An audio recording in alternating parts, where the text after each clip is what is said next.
السلام علیکم ورحمۃ اللہ وبرکاتہ۔ ان الحمد للہ رب العالمین والعاقبۃ للمتقین والصلاة والسلام علی اشرف الانبیاء وسید المرسلین وخاتم النبیین ومن تبعهم بإحسان إلى يوم الدين۔ اللهم صل على محمد وعلى آل محمد كما صليت على إبراهيم وعلى آل إبراهيم إنك حميد مجيد۔ اللهم بارك على محمد وعلى آل محمد كما باركت على إبراهيم وعلى آل إبراهيم إنك حميد مجيد۔ أما بعد فأعوذ بالله السميع العليم وبوجهه الكريم وسلطانه القديم من الشيطان الرجيم من همزه ونفخه ونفثه۔ بسم الله الرحمن الرحيم۔ من أجل ذلك كتبنا على بني إسرائيل أنه من قتل نفسا بغير نفس أو فساد في الأرض فكأنما قتل الناس جميعا ومن أحياها فكأنما أحيا الناس جميعا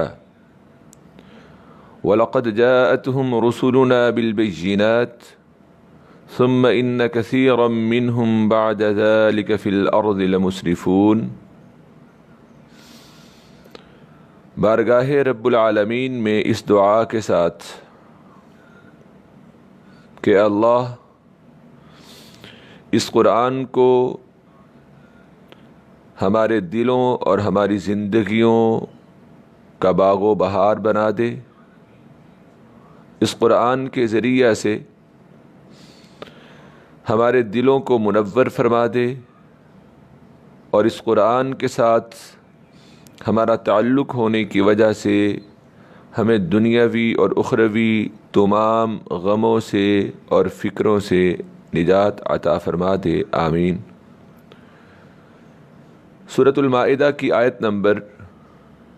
32 سے ہم آغاز کر رہے ہیں۔ آج کے جو اہم مضامین ہیں ان میں سے جہاں سے ہم آغاز کر رہے ہیں اس کا تعلق پچھلے ہی مضمون کے ساتھ جو کہ قابیل اور حابیل کے قتل کے حوالے سے ہے، اور اس میں جو قابیل نے حابیل کو قتل کیا تھا تو اس کے بعد تمام انسانیت میں سے جو بھی قتل ہوگا اس کا گناہ قابیل کے اوپر بھی ہوگا، اور قتل کتنا بڑا گناہ ہے اسی چیز کو اللہ رب العالمین نے پھر آیت نمبر 32 کے اندر بیان کیا، یعنی کہ جہاں سے ہم آج آغاز کر رہے ہیں وہاں قتل کے حوالے سے اللہ نے بیان فرمایا ہے کہ وہ کتنا بھیانک ترین جرم ہے۔ پھر اس کے بعد جو اہم مضامین ہم پڑھنے والے ہیں ان میں تقوی، وسیلہ اور جہاد کا حکم، چوری کرنے پر چور کا ہاتھ کاٹنے کا حکم، اور قصاص کے حوالے سے آیات، اور اللہ نے جو احکامات نازل فرمائے ہیں ان کے مطابق فیصلہ نہ کرنے والوں کے حوالے سے اللہ رب العالمین نے جو بیان کیا ہے، یہ ساری باتیں ہم اس کے ضمن میں پڑھیں گے۔ پھر الولاء والبراء کے مضمون کو اللہ رب العالمین نے یہاں پہ بیان فرمایا کہ یہود و نصارہ اور دیگر دشمنان اسلام سے دوستی کی ممانعت اللہ نے یہاں پہ بیان کی ہے۔ امر بالمعروف نہی عن المنکر، منافقین کی مذمت، اسلام میں رہبانیت نہیں ہے، قسم کا کفارہ، شراب اور جوئے کی قطعی حرمت، انصاب و ازلام کی مذمت، حرم اور حالت احرام میں شکار کی حرمت، اور حالت احرام میں کون سا شکار کیا جا سکتا ہے اور کس شکار کی ممانعت ہے، بے فائدہ سوال کی ممانعت، مشرکین مکہ نے کچھ جانور بتوں کے لیے مخصوص کیے ہوئے تھے، ان میں بحیرہ، صائبہ، وسیلہ اور حام کی حقیقت و تفسیر۔ جب وصیت کی جائے تو اس پر 2 عادل آدمیوں کی شہادت، اور سورۃ المائدہ کے آخر میں حضرت عیسیٰ علیہ السلام کو نعمتوں کی یاد دہانی، دسترخوان کے نزول کا مطالبہ اور پھر دسترخوان کا نازل ہو جانا، حضرت عیسیٰ بن مریم کا شرک سے اظہار برات اور توحید کا اقرار، یہ اہم مضامین ہوں گے جو ہم آج اپنی کلاس کے دورہ قرآن کے سورۃ المائدہ کے اندر پڑھیں گے۔ اس کے بعد انشاءاللہ العزیز ہم سورۃ الانعام کا بھی آغاز کریں گے۔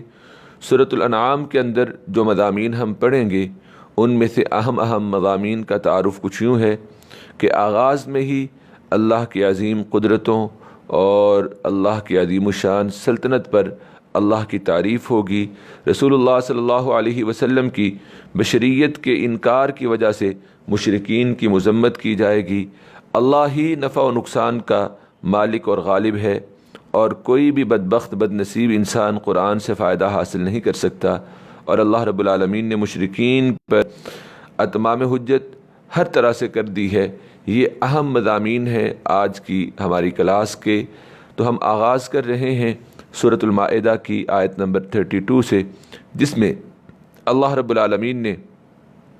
ایک انسان کا قتل پوری انسانیت کے مترادف قرار دیا ہے، اور ایک انسان کی زندگی بچانا گویا کہ پوری انسانیت کی زندگی کو بچانا ہے۔ اور قتل، مومن کا ناحق قتل اللہ کے نزدیک کتنا بڑا گناہ ہے، ہم اس سے پہلے یہ پڑھ آئے ہیں کہ رسول اللہ صلی اللہ علیہ وآلہ وسلم نے فرمایا، دنیا کا صفحہ ہستی سے مٹ جانا، ختم ہو جانا، یہ اللہ کے لیے زیادہ آسان ہے اس چیز سے کہ کسی انسان کو ناحق قتل جو ہے وہ کیا جائے۔ اللہ رب العالمین فرما رہے ہیں، من اجل ذلك كتبنا على بني اسرائيل انه من قتل نفسا بغير نفس او فساد في الارض فكأنما قتل الناس جميعا ومن احياها فكأنما احيا الناس جميعا۔ اس وجہ سے ہم نے بنی اسرائیل کے لیے یہ لکھ دیا کہ جو شخص کسی کو قتل کر دے سوائے اس کے کہ وہ کسی کا قاتل ہو یا زمین میں فساد کرنے والا ہو، فَكَأَنَّمَا قَتَلَ النَّاسَ جَمِيعًا، تو گویا کہ اس نے تمام لوگوں کو قتل کر دیا۔ یعنی کہ ناحق قتل کرنا، قصاص یا پھر زمین میں فساد خرابی پیدا کرنے والے کے علاوہ کسی بھی انسان کو قتل کرنا گویا کہ ایسے ہی ہے کہ اس نے تمام انسانوں کو قتل کر دیا۔ وَمَنْ أَحْيَاهَا فَكَأَنَّمَا أَحْيَا النَّاسَ جَمِيعًا، اور جو شخص کسی ایک جان کو ناحق قتل ہونے سے بچائے گویا کہ اس نے تمام لوگوں کی جان بچائی۔ وَلَقَدْ جَاءَتْهُمْ رُسُلُنَا بِالْبَيِّنَاتِ، اور ہمارے رسول واضح نشانیاں لے کر ان کے پاس آئے۔ ثُمَّ إِنَّ كَثِيرًا مِّنْهُمْ بَعْدَ ذَلِكَ فِي الْأَرْضِ لَمُسْرِفُونَ، پھر بے شک اس کے بعد بھی ان میں سے بہت سے لوگ زمین میں سے حد سے نکل جانے والے ہیں، نشانیوں کو دیکھ کے سن کے جو ہے وہ زیادتی کرنے والے ہیں۔ اس کے بعد آیت نمبر 34 میں اللہ رب العالمین نے جزا بیان کی ہے، بدلہ بیان کیا ہے ان لوگوں کا جو کہ لڑائی کرنے والے ہیں اور شرارتیں کرنے والے ہیں۔ اللہ رب العالمین بیان فرماتے ہیں، انما جزاء الذین یحاربون اللہ ورسولہ ویسعون فی الارض فسادا ان یقتلوا او یصلبوا او تقطع ایدیہم وارجلہم من خلاف او ينفوا من الارض، جو لوگ اللہ اور اس کے رسول سے لڑائی کریں اور ملک میں فساد کرنے کو دوڑتے پھریں، ان کی یہی سزا ہے کہ انہیں قتل کر دیا جائے یا انہیں سولی پر چڑھا دیا جائے، یا ان کے ایک ایک طرف کے ہاتھ اور ایک ایک طرف کے پاؤں کاٹ دیے جائیں۔ یعنی کہ مخالف سمت میں اگر دایاں ہاتھ کاٹا جائے تو بایاں پاؤں جو ہے اس کا کاٹ دیا جائے۔ او ينفوا من الارض، یا پھر انہیں زمین سے نکال دیا جائے اور انہیں باہر جو ہے وہ کر دیا جائے۔ اس آیہ مبارکہ آیت نمبر 34 کی تفسیر میں صحیح بخاری اور صحیح مسلم کے اندر یہ روایت موجود ہے۔ صحیح مسلم میں، صحیح البخاری کے اندر حدیث نمبر 318 ہے، اور صحیح مسلم کے اندر 1671 ہے۔ حضرت ابو قلابہ عبداللہ بن زید جرمی بصری وہ حضرت انس بن مالک رضی اللہ تعالیٰ عنہ سے بیان کرتے ہیں، حضرت انس بن مالک رضی اللہ تعالیٰ عنہ نے روایت کی ہے کہ خاندان عقل کے 8 اشخاص رسول اللہ صلی اللہ علیہ وسلم کے پاس آئے اور انہوں نے آپ سے اسلام قبول کرنے کی بیعت کر لی۔ مدینہ کی آب و ہوا انہیں موافق نہ آئی تو وہ بیمار ہو گئے اور انہوں نے رسول اللہ صلی اللہ علیہ وآلہ وسلم کی خدمت میں اس کی شکایت کی تو آپ نے فرمایا الا تخرجون مع راعینا فی ابلہ فتصیبون من ابوالها والبانها، تم لوگ ہمارے چرواہے کے ساتھ اونٹوں کے پاس کیوں نہیں چلے جاتے تاکہ تم ان کے پیشاب اور دودھ استعمال کرو؟ یعنی کہ بیت المال کے اونٹ چرانے والے جو چرواہے ہیں چراگاہوں میں، وہاں تم چلے جاؤ اور وہاں اونٹوں کا دودھ اور ان کا پیشاب جو ہے وہ پیو۔ انہوں نے کہا ہاں یہ ٹھیک ہے، تو وہ مدینہ سے باہر چلے گئے، انہوں نے اونٹوں کے پیشاب اور دودھ کو پیا تو وہ تندرست ہو گئے اور انہوں نے چرواہے کو قتل کر دیا اور اونٹ بھگا کر لے گئے۔ رسول اللہ صلی اللہ علیہ وآلہ وسلم کو جب یہ خبر پہنچی تو آپ نے ان کے تعاقب میں صحابہ کرام رضوان اللہ علیہم اجمعین کو بھیجا، جو انہیں پکڑ کر مدینہ میں واپس لے آئے تو آپ نے حکم دیا کہ ان کے ہاتھ پاؤں کاٹ دیے جائیں اور ان کی آنکھوں میں گرم سلائیاں پھیری جائیں اور انہیں دھوپ میں پھینک دیا جائے، یہاں تک کہ یہ سب کے سب جو ہے وہ مر گئے۔ تو یہ خاندان عقل یا عرینا کے لوگ تھے اور انہوں نے چرواہے کے ساتھ بھی اسی طرح کا سلوک کیا تھا اور بہت بدترین طریقے سے اس کو انہوں نے قتل کیا تھا۔ تو اللہ رب العالمین نے ایسے لوگوں کی جو کہ دنیا کے اندر زمین کے اندر خرابی پیدا کرنے والے ہیں، ان کی یہ سزا بیان فرمائی۔ پھر اللہ رب العالمین بیان فرماتے ہیں ذَلِكَ لَهُمْ خِزْيٌ فِي الدُّنْيَا وَلَهُمْ فِي الْآخِرَةِ عَذَابٌ عَظِيمٌ، یہ ایسے لوگوں کے لیے دنیا میں ان کے لیے ذلت ہے اور آخرت میں بھی ان کے لیے بہت بڑا عذاب ہے۔ إِلَّا الَّذِينَ تَابُوا من قبل ان تقدروا علیہم فاعلموا ان اللہ غفور رحیم، ہاں اس سزا سے وہ لوگ جو ہیں وہ محفوظ ہیں کہ اگر وہ تم سے جنگ کرنے والے محاربین توبہ کر لیں تو پھر ان سے یہ حد جو ہے وہ ساقط ہو جائے گی۔ الا الذین تابوا من قبل ان تقدروا علیہم فاعلموا ان اللہ غفور رحیم، مگر جن لوگوں نے اس سے پیشتر کہ تمہارے قابو میں آ جائے، اس سے قبل کہ تم ان پر قابو پا لیتے، انہوں نے اس سے پہلے توبہ کر لی، تو فَاعْلَمُوا أَنَّ اللَّهَ غَفُورٌ رَحِيمٌ، تو تم یہ بات جان لو کہ بے شک اللہ رب العالمین بخشنے والے اور مہربان ہیں۔ آیت نمبر 35 اور 36 میں اور 37 میں اللہ رب العالمین نے 2 مضامین بیان کیے ہیں۔ پہلا مضمون آیت نمبر 35 میں تقوی، وسیلہ اور جہاد کا حکم ہے۔ اللہ رب العالمین اپنے مومن بندوں کو یہ حکم دے رہے ہیں یا ایھا الذین آمنوا، اے لوگو جو ایمان لائے ہو، اتقوا اللہ، اللہ سے ڈرو، وابتغوا الیہ الوسیلہ، اور اس کا قرب تلاش کرو، وجاہدوا فی سبیلہ، اور اس کے راستے میں جہاد کرو، لعلکم تفلحون، تاکہ تم فلاح پا سکو۔ اب وسیلے کے معنی کیا ہے؟ اتقوا اللہ، تقوی یہ تو ہم جانتے ہیں، اللہ سے ڈرنا، جہاد بھی ہم جانتے ہیں۔ یہاں پہ ایک لفظ ہے وابتغوا الیہ الوسیلہ، وسیلہ کا معنی کیا ہے؟ تو عطا رحمہ اللہ نے بیان کیا ہے کہ وسیلہ کا معنی قربت کے ہیں۔ اسی طرح امام قتادہ رحمہ اللہ فرماتے ہیں کہ اس کے معنی یہ ہیں کہ اس اللہ کی اطاعت بجا لا کر اور اس کی خوشنودی کے عمل سر انجام دے کر اس کا قرب حاصل کیا جائے۔ اور وسیلہ اس سبب کو کہتے ہیں کہ جس سے آپ کسی مقصد تک پہنچ سکتے ہیں، یعنی کہ اس سبب کے ذریعے سے آپ کسی مقصد تک جو ہے وہ پہنچ جائیں، اسے وسیلہ کہا جاتا ہے۔ وہ ذریعہ جس کے ذریعے سے آپ کسی کا قرب جو ہے وہ حاصل کر سکتے ہیں۔ تو اللہ کے نبی صلی اللہ علیہ وآلہ وسلم نے اللہ تک پہنچنے کے لیے جو مشروع وسیلے ہمیں بتائے ہیں، ان میں سے ایک تو یہ ہے کہ انسان اللہ کے اسماء حسنہ،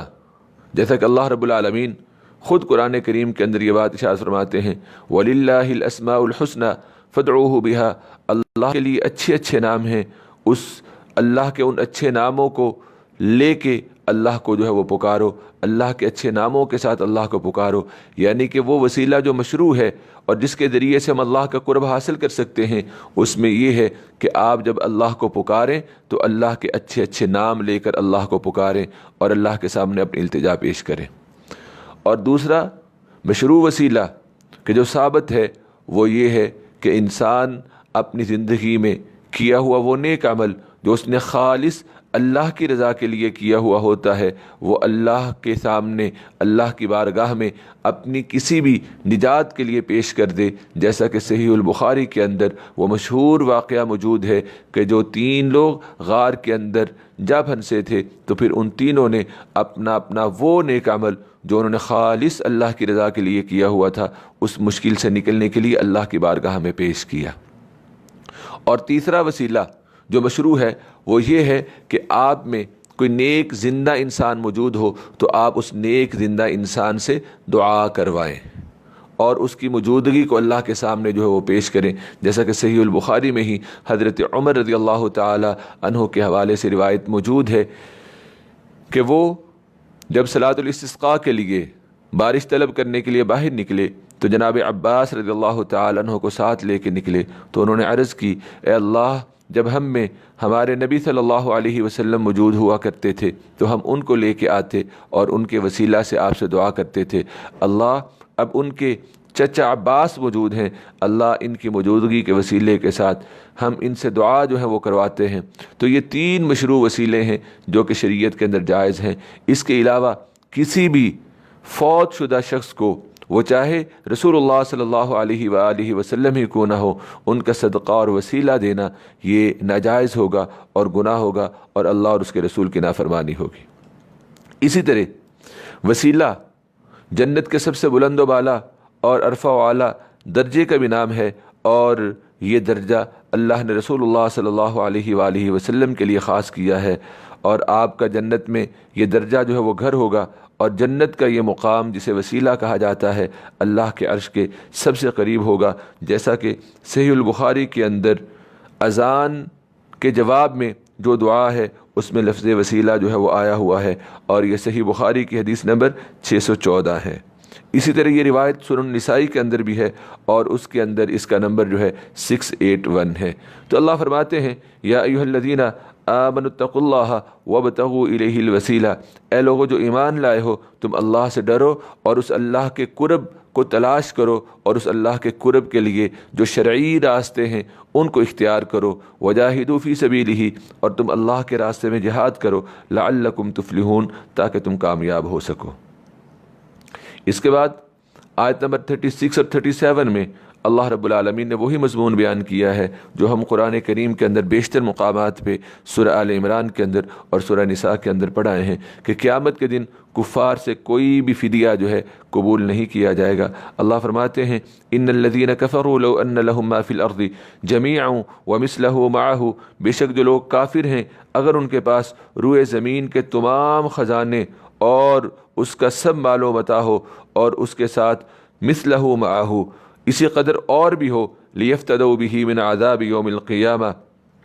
تاکہ وہ یہ سب کچھ دے کے قیامت کے روز عذاب سے اپنے آپ کو بچا سکیں اور عذاب کے لیے اس کا فدیہ دے کے خود کو محفوظ کر سکیں۔ تو اللہ فرماتے ہیں، ما تقبل منہم، ان سے یہ فدیہ قبول نہیں کیا جائے گا، وَلَهُمْ عَذَابٌ علیم، اور ان کے لیے دردناک عذاب ہے۔ یریدون ان یخرجوا من النار وما هم بخارجین منها وَلَهُمْ عَذَابٌ مُقِيمٌ، وہ یہ ارادہ کریں گے، وہ یہ چاہیں گے کہ آگ سے نکل جائیں، وَمَا هُمْ بِخَارِجِينَ مِنْهَا، مگر اس سے نہیں نکل سکیں گے، وَلَهُمْ عَذَابٌ مُقِيمٌ، اور ان کے لیے ہمیشہ کا عذاب ہوگا۔ جیسا کہ اللہ نے سورہ حج کی آیت نمبر 22 میں بھی اسی بات کو بیان فرمایا، كُلَّمَا أَرَادُوا أَن يَخْرُجُوا مِنْهَا مِنْ غَمٍّ أُعِيدُوا فِيهَا، جب وہ چاہیں گے کہ اس رنج و تکلیف کی وجہ سے جہنم سے نکل جائیں، أُعِيدُوا فِيهَا، تو دوبارہ انہیں اسی کے اندر جو ہے وہ لٹا دیا جائے گا۔ چور کا ہاتھ کاٹ دینے کا حکم۔ اللہ رب العالمین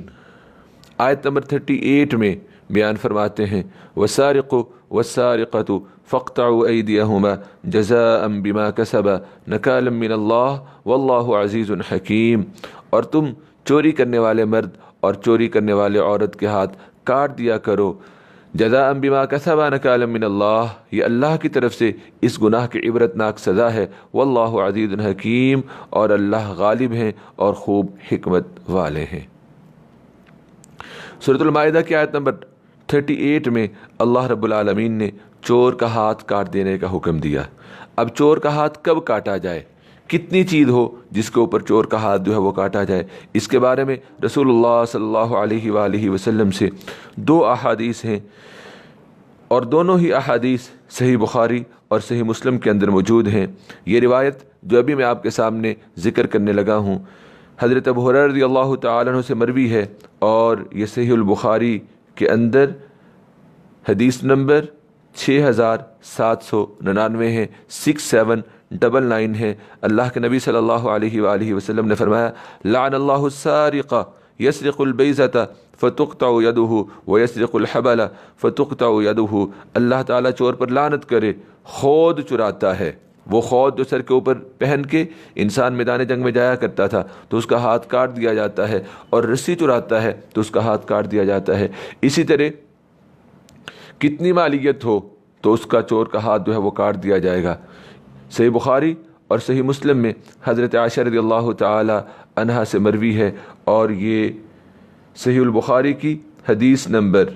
6789 اور اسی طرح 6790 ہے۔ حضرت عائشہ رضی اللہ تعالی عنہ بیان فرماتی ہیں کہ رسول اللہ صلی اللہ علیہ وآلہ وسلم نے فرمایا تقطع ید السارق فی ربع دینار فصاعدا، چور کا ہاتھ 1/4 دینار اور اس سے زیادہ میں جو ہے وہ کاٹ دیا جائے گا۔ آیت نمبر 39 اللہ رب العالمین بیان فرماتے ہیں فمن تاب من بعد ظلمه واصلح فان اللہ یتوب علیہ ان اللہ غفور الرحیم۔ اللہ نے فرمایا کہ چور کی توبہ جو ہے وہ مقبول ہے، اور جو شخص گناہ کے بعد توبہ کر لے واصلح اور اپنی اصلاح کر لے فإن اللہ یتوب علیہ، تو بے شک اللہ اس کو معاف کر دے گا، ان اللہ غفور الرحیم، بے شک اللہ بخشنے والے اور مہربان ہے۔ لیکن سزا ضرور ملے گی۔ یہ توبہ کب مقبول ہوگی؟ جب اس کو سزا جو ہے وہ مل جائے گی، جیسا کہ مسند احمد کے اندر اور صحیح البخاری کے اندر وہ مخزومیہ عورت کا واقعہ موجود ہے۔ صحیح البخاری کی حدیث نمبر 3475 ہے، اور اسی طرح ایک اور مقام پہ بھی یہ حدیث موجود ہے جہاں اس کا نمبر 4304 ہے، اور صحیح مسلم کے اندر اس حدیث کا نمبر 1688 ہے۔ وہ مخزومیہ عورت جس کا نام فاطمہ تھا، اور اس نے چوری کر لی، تو پھر رسول اللہ صلی اللہ علیہ وآلہ وسلم نے اس کے اوپر حد لگا دی، اور جب حد لگی تو قریش کو اس عورت کے بارے میں فکر دامنگیر ہوئی جس نے نبی اکرم صلی اللہ علیہ وآلہ وسلم کے زمانے میں غزوہ فتح میں چوری کر لی تھی۔ آپس میں مشورہ کرتے ہوئے قریش کہنے لگے کہ اب اس بنو مخزوم کی عورت کو کس طرح اس سزا سے بچایا جا سکتا ہے، کون ہے جو اس مسئلہ میں رسول اللہ صلی اللہ علیہ وآلہ وسلم سے بات کرے؟ تو لوگوں نے کہا کہ اسامہ بن زید جو رسول اللہ صلی اللہ علیہ وآلہ وسلم کو بہت پیارے ہیں، ان کے سوا اور کون جو ہے وہ جرأت کر سکتا ہے؟ اس عورت کو رسول اللہ صلی اللہ علیہ وآلہ وسلم کی خدمت میں پیش کیا گیا، اور اسامہ بن زید نے اس کی سفارش کی تو رسول اللہ صلی اللہ علیہ وآلہ وسلم کے چہرہ اقدس کا رنگ متغیر و تبدیل ہو گیا، اور آپ نے فرمایا یا اسامہ اتشفع فی حد من حدود اللہ، اللہ عز و جل کی حدود میں سے ایک حد کے بارے میں سفارش کرتے ہو؟ اسامہ نے عرض کی اے اللہ کے رسول صلی اللہ علیہ وآلہ وسلم، آپ میرے لیے اللہ سے معافی طلب کریں۔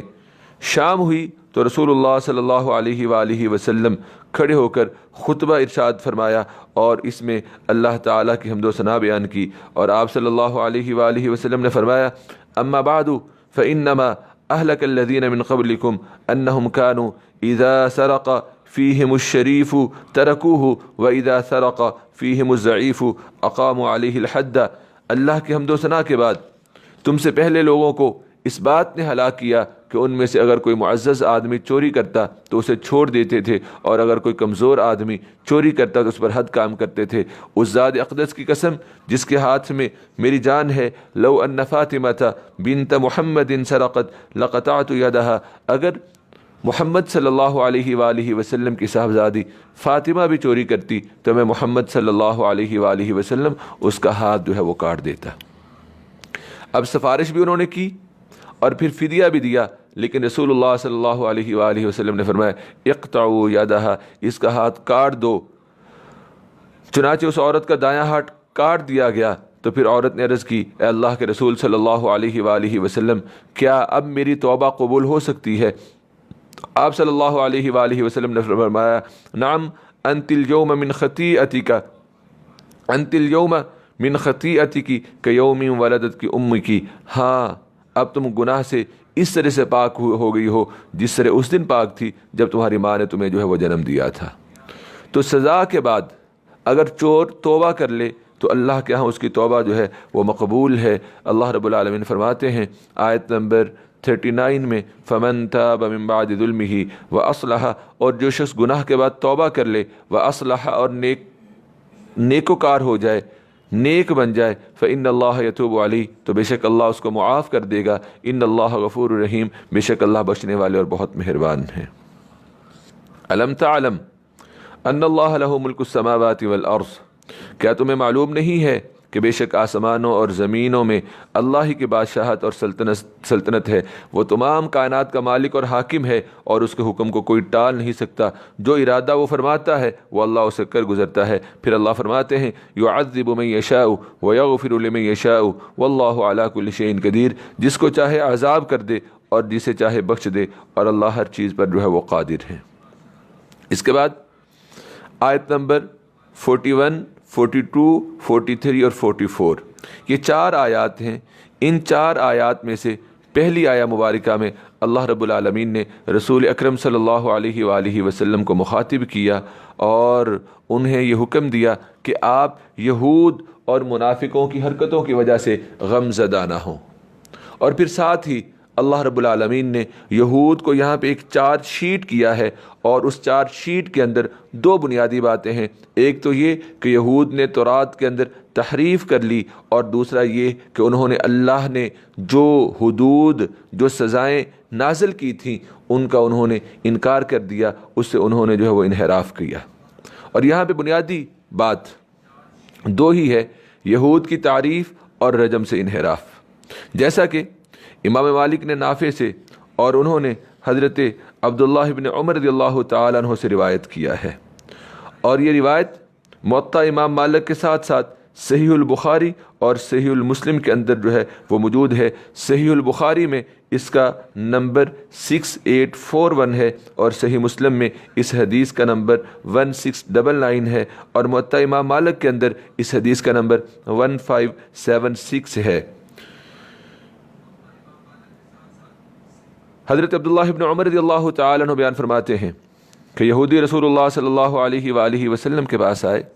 اور انہوں نے ذکر کیا کہ ان میں سے ایک مرد عورت نے زنا کیا ہے، تو رسول اللہ صلی اللہ علیہ وآلہ وسلم نے ان یہودیوں سے پوچھا ما تجدون فی التوراۃ فی شأن الرجم، رجم کے بارے میں تم تورات میں کیا حکم پاتے ہو؟ انہوں نے جواب دیا یہ کہ ہم ان زنا کرنے والوں کو ذلیل و رسوا کر کے کوڑے مار دیں۔ یہ سن کر عبداللہ ابن سلام رضی اللہ تعالی عنہ، جو یہودیوں کے بہت بڑے عالم تھے، تورات کے حافظ تھے اور مسلمان ہو چکے تھے، انہوں نے کہا تم جھوٹ بولتے ہو، تورات میں رجم کا حکم موجود ہے، تورات لاؤ۔ وہ تورات لائے، انہوں نے اسے کھولا، اور ان میں سے ایک شخص نے آیت رجم پر اپنا ہاتھ رکھ دیا اور آگے پیچھے سے پڑھنا شروع کر دیا۔ عبداللہ ابن سلام رضی اللہ تعالیٰ نے فرمایا کہ تم ہاتھ اٹھاؤ۔ اس نے ہاتھ اٹھایا تو اس کے نیچے آیت رجم موجود تھی۔ یہودی کہنے لگے ہاں اے محمد صلی اللہ علیہ وسلم، یہ صحیح کہہ رہے ہیں، تورات میں آیت رجم موجود ہے۔ رسول اللہ صلی اللہ علیہ وآلہ وسلم نے حکم دیا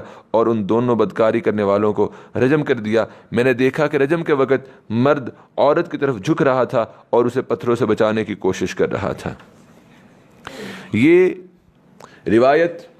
مختلف جگہ پہ انہی معنوں کے اندر جو ہے وہ موجود ہے، لیکن بنیادی بات وہ یہی ہے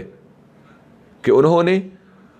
تورات کے اندر تحریف کی اور رجم کی آیات سے انہوں نے انحراف کیا، رجم کے حکم سے انحراف کیا، تو اللہ رب العالمین نے پھر ان کے بارے میں یہ آیات نازل فرمائی اور ان کے گناہوں کو اللہ نے ذکر کیا۔ یا ایھا الرسول لا يحزنک الذین یسارعون فی الکفر، اے رسول صلی اللہ علیہ وسلم آپ ان لوگوں کا غم نہ کریں جو کفر میں جلدی کرتے ہیں، من الذین قالوا آمنا بافواہہم، ان لوگوں میں سے کچھ تو وہ ہیں جو اپنے منہ سے یہ کہتے ہیں کہ ہم ایمان لائے ہیں، یعنی کہ منافق، ولم تؤمن قلوبہم، حالانکہ ان کے دل ایمان نہیں لاتے ہیں، ومن الذین ہادوا، اور ان لوگوں میں سے کچھ یہودی ہوئے ہیں، سماعون للکذب سماعون لقوم آخرین، وہ جھوٹی باتیں سننے کے عادی ہیں اور دوسری قوم کی جاسوسی کرنے والے ہیں، لم یأتوک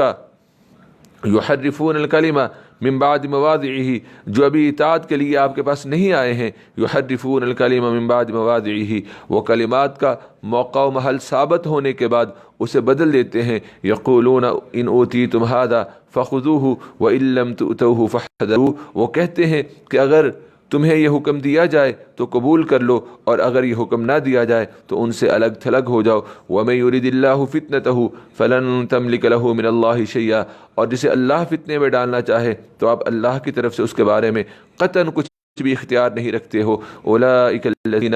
لم یرد اللہ ان یطہر قلوبہم، یہ وہی بد نصیب لوگ ہیں جن کے بارے میں اللہ نے نہیں چاہا کہ ان کے دلوں کو پاک کرے، لہم فی الدنیا خزی ولہم فی الآخرۃ عذاب عظیم،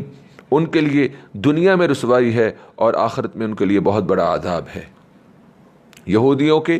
مزید گناہ اللہ رب العالمین یہاں پہ بیان فرما رہے ہیں۔ سماعون للکذب، وہ یہود جھوٹی باتیں سننے کے عادی ہیں، اکالون للسحت، اور جی بھر کر حرام کھانے والے ہیں، فإن جاؤک، پھر اگر وہ آپ کے پاس آئیں، فاحکم بینہم، تو آپ کو اختیار ہے کہ آپ ان کے درمیان فیصلہ کر دیں، او اعرض عنہم، یا آپ ان سے اعراض کریں، آپ فیصلہ نہ کریں، وإن تعرض عنہم، اور اگر آپ ان یہود سے منافقین سے اعراض کر لیں گے، منہ موڑ لیں گے، فلن یضروک شیئا، تو بھی وہ آپ کو کسی طرح کا نقصان اور دکھ جو ہے وہ نہیں پہنچا سکیں گے، وَإِنْ حَكَمْتَ فَاحْكُمْ بَيْنَهُمْ بِالْقِسْطِ، اور اگر آپ ان کے درمیان کوئی فیصلہ کریں تو پھر انصاف کے ساتھ کریں، ان اللہ یحب المقسطین، بے شک اللہ انصاف کرنے والوں کو پسند کرتے ہیں۔ وَكَيْفَ يُحَكِّمُونَكَ وَعِنْدَهُمُ التَّوْرَاةُ فِيهَا حُكْمُ اللَّهِ ثُمَّ يَتَوَلَّوْنَ مِن بَعْدِ ذَلِكَ وَمَا أُولَئِكَ بِالْمُؤْمِنِينَ۔ اللہ رب العالمین نے یہاں پہ یہودیوں کے غلط مقاصد کی مذمت کی ہے، چارج شیٹ کیا ہے، اور چارج شیٹ کرنے کے بعد اللہ رب العالمین نے تورات کی تعریف کی ہے کہ تورات ان کی وہ کتاب جو ان کے پاس موجود ہے اور جس کے صحیح ہونے کا یہ یہود عقیدہ بھی رکھتے ہیں، اور جس تورات کے مطابق ہمیشہ عمل کرنے کا انہیں حکم دیا گیا تھا، اب اسے ترک کر کے یہ دوسری چیز کی طرف رجوع کر رہے ہیں، حالانکہ اس کے بارے میں ان کا عقیدہ یہ ہے، یعنی کہ قرآن کے بارے میں عقیدہ یہ ہے کہ یہ باطل ہے اور قرآن کی پابندی ان یہود کے اوپر لازم نہیں ہے۔ تو اللہ تعالیٰ نے پھر ان کے اس دوگلے طرز پن کی طرف اشارہ کرتے ہوئے یہ بات ارشاد فرمائی جو کہ سورۃ المائدہ کی آیت نمبر 43 میں ہے، وَكَيْفَ يُحَكِّمُونَكَ وَعِنْدَهُمُ التَّوْرَاةُ فِيهَا حُكْمُ اللَّهِ ثُمَّ يَتَوَلَّوْنَ مِن بَعْدِ ذَلِكَ وَمَا أُولَئِكَ بِالْمُؤْمِنِينَ، اور یہ آپ سے کیسے فیصلے کراتے ہیں جبکہ خود ان کے پاس تورات موجود ہے، فیہا حکم اللہ، جس میں اللہ کا حکم لکھا ہوا ہے، یعنی کہ وہ رجم کی آیات، ثم يتولون من بعد ذلك، یہ اسے جانتے ہیں پھر بھی اس کے بعد اس حکم سے منہ موڑتے ہیں، وما اولئک بالمؤمنین، اور یہ لوگ نہ تو قرآن پہ ایمان رکھتے ہیں اور نہ ہی تورات پہ ایمان رکھتے ہیں۔ اللہ رب العالمین نے پھر مزید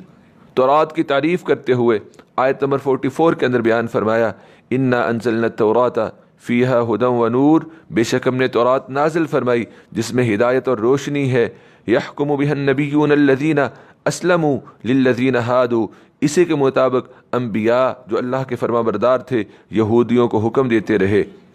والربانیون والاحبار، اور اللہ والے اور علماء بھی، اور ان علماء میں سے خصوصاً علماء ربانی بھی اسی تورات کے مطابق یہودیوں کو حکم دیتے رہے، بما استحفظوا من کتاب اللہ، اس لیے کہ وہ اللہ کی کتاب کے نگہبان و نگران مقرر کیے گئے تھے، وکانوا علیہ شہداء، اور اس پر گواہ تھے یعنی کہ حکم الہی کا وہ مکمل یقین رکھتے تھے۔ فلا تخشوا الناس واخشونی، چنانچہ تم لوگوں سے مت ڈرنا اور مجھ ہی سے ڈرتے رہنا۔ ولا تشتروا بآیاتی ثمنا قلیلا، اور میری آیتوں کو تھوڑی قیمت کے بدلے میں فروخت نہ کرو۔ ومن لم یحکم بما انزل اللہ، اور جو لوگ اللہ کے نازل کیے ہوئے فرمائے ہوئے احکامات کے مطابق فیصلے نہ کریں، فاولئک هم الکافرون، تو وہی لوگ کیا ہیں؟ کافر ہیں۔ تورات کی تعریف اور تورات کی تعریف کس میں اللہ رب العالمین نے یہ بات بیان فرمائی ہے کہ وَمَن لَّمْ يَحْكُم بِمَا أَنزَلَ اللَّهُ فَأُولَٰئِكَ هُمُ الْكَافِرُونَ، جو اللہ کے نازل کیے ہوئے احکامات کے مطابق فیصلے نہ کریں وہی لوگ کیا ہیں؟ کافر ہیں۔ اس کے بعد آیت نمبر 44، آیت نمبر 44 میں اللہ رب العالمین نے بیان فرمایا ہے قصاص کے حوالے سے، اور قصاص میں دو چیزیں اللہ نے بیان فرمائی، ایک تو نفس کے بدلے نفس، اور دوسرا انسانی جسم کے اعضاء کا قصاص بھی اس اعضاء کے بدلے میں ہی ہوگا۔ اللہ رب العالمین بیان فرماتے ہیں آیت نمبر 45 میں وَكَتَبْنَا عَلَيْهِمْ فِيهَا أَنَّ النَّفْسَ بِالنَّفْسِ، اور ہم نے تورات میں ان کے لیے لکھ دیا تھا کہ بے شک جان کے بدلے جان ہے، والعین بالعین، اور آنکھ کے بدلے آنکھ ہے، والانف بالانف، اور ناک کے بدلے ناک ہے، والاذن بالاذن، اور کان کے بدلے کان ہے، والسن بالسن، اور دانت کے بدلے دانت ہے، والجروح قصاص، اور تمام زخموں کا قصاص ہے، تمام زخموں کا قصاص ہوگا۔ اگر قصاص نہیں ہے تو پھر اس کے بدلے میں دیت جو ہے وہ رکھی گئی ہے۔ فمن تصدق به فهو کفارۃ اللہ، پھر جو شخص اسے معاف کر دے، یعنی کہ قصاص کو معاف کر دے، تو وہ اس کے گناہوں کے لیے کفارہ ہے۔ ومن لم یحکم بما انزل اللہ، اور جو لوگ اللہ کے نازل کیے ہوئے کے مطابق فیصلہ نہ کریں، فاولئک هم الظالمون، تو بس یہی لوگ جو ہیں وہ ظالم ہیں۔ آیت نمبر 46 اور 47، اب اللہ رب العالمین ان دو آیات میں حضرت عیسیٰ علیہ السلام کا ذکر اور انجیل کی تعریف کر رہے ہیں، اور ان دو آیات کا اختتام بھی اسی بات کے اوپر ہوگا کہ جو اللہ کے نازل کردہ احکامات کے مطابق فیصلے نہ کریں وہ فاسق ہیں۔ تو یہاں سورۃ المائدہ کے اندر اللہ رب العالمین نے ان لوگوں کو جو کہ اللہ کے احکامات کے مطابق، کتاب اللہ کے مطابق فیصلے نہ کریں، اللہ نے انہیں کافر قرار دیا ہے، اللہ نے انہیں ظالم قرار دیا ہے، اللہ نے انہیں فاسق قرار دیا ہے۔ اللہ حضرت عیسیٰ علیہ السلام کا ذکر اور انجیل کی تعریف کرتے ہوئے فرما رہے ہیں وَقَفَّيْنَا عَلَىٰ آثَارِهِمْ بِعِیسَىٰ ابْنِ مَرْیَمَ، اور ہم نے ان رسولوں کے بعد عیسیٰ بن مریم کو بھیجا جو اپنے سے پہلے نازل شدہ کتاب تورات کی تصدیق کرنے والے تھے۔ وَآتَيْنَاهُ الْإِنجِيلَ، اور ہم نے عیسیٰ بن مریم کو انجیل دی، فِيهِ هُدًى وَنُورٌ، جس میں ہدایت اور روشنی تھی، وَمُصَدِّقًا لِمَا بَيْنَ يَدَيْهِ مِنَ التَّوْرَاةِ، اور وہ انجیل اپنے سے پہلے کتاب تورات کی تصدیق کرنے والی تھی، وَهُدًى وَمَوْعِظَةً لِلْمُتَّقِينَ، اور پرہیزگاروں کے لیے وہ انجیل سراسر ہدایت اور نصیحت تھی۔ وَلْيَحْكُمْ أَهْلُ الْإِنجِيلِ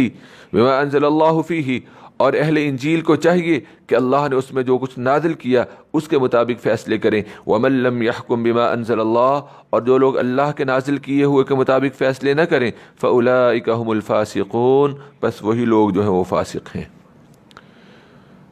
اس کے بعد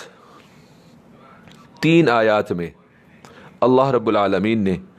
پہلی آیت میں جو کہ آیت نمبر 48 ہے سورۃ المائدہ کی، اس میں اللہ رب العالمین نے قرآن مجید کی مدح اور ستائش فرمائی ہے اور پھر اسی کے مطابق فیصلے کرنے کا حکم دیا ہے۔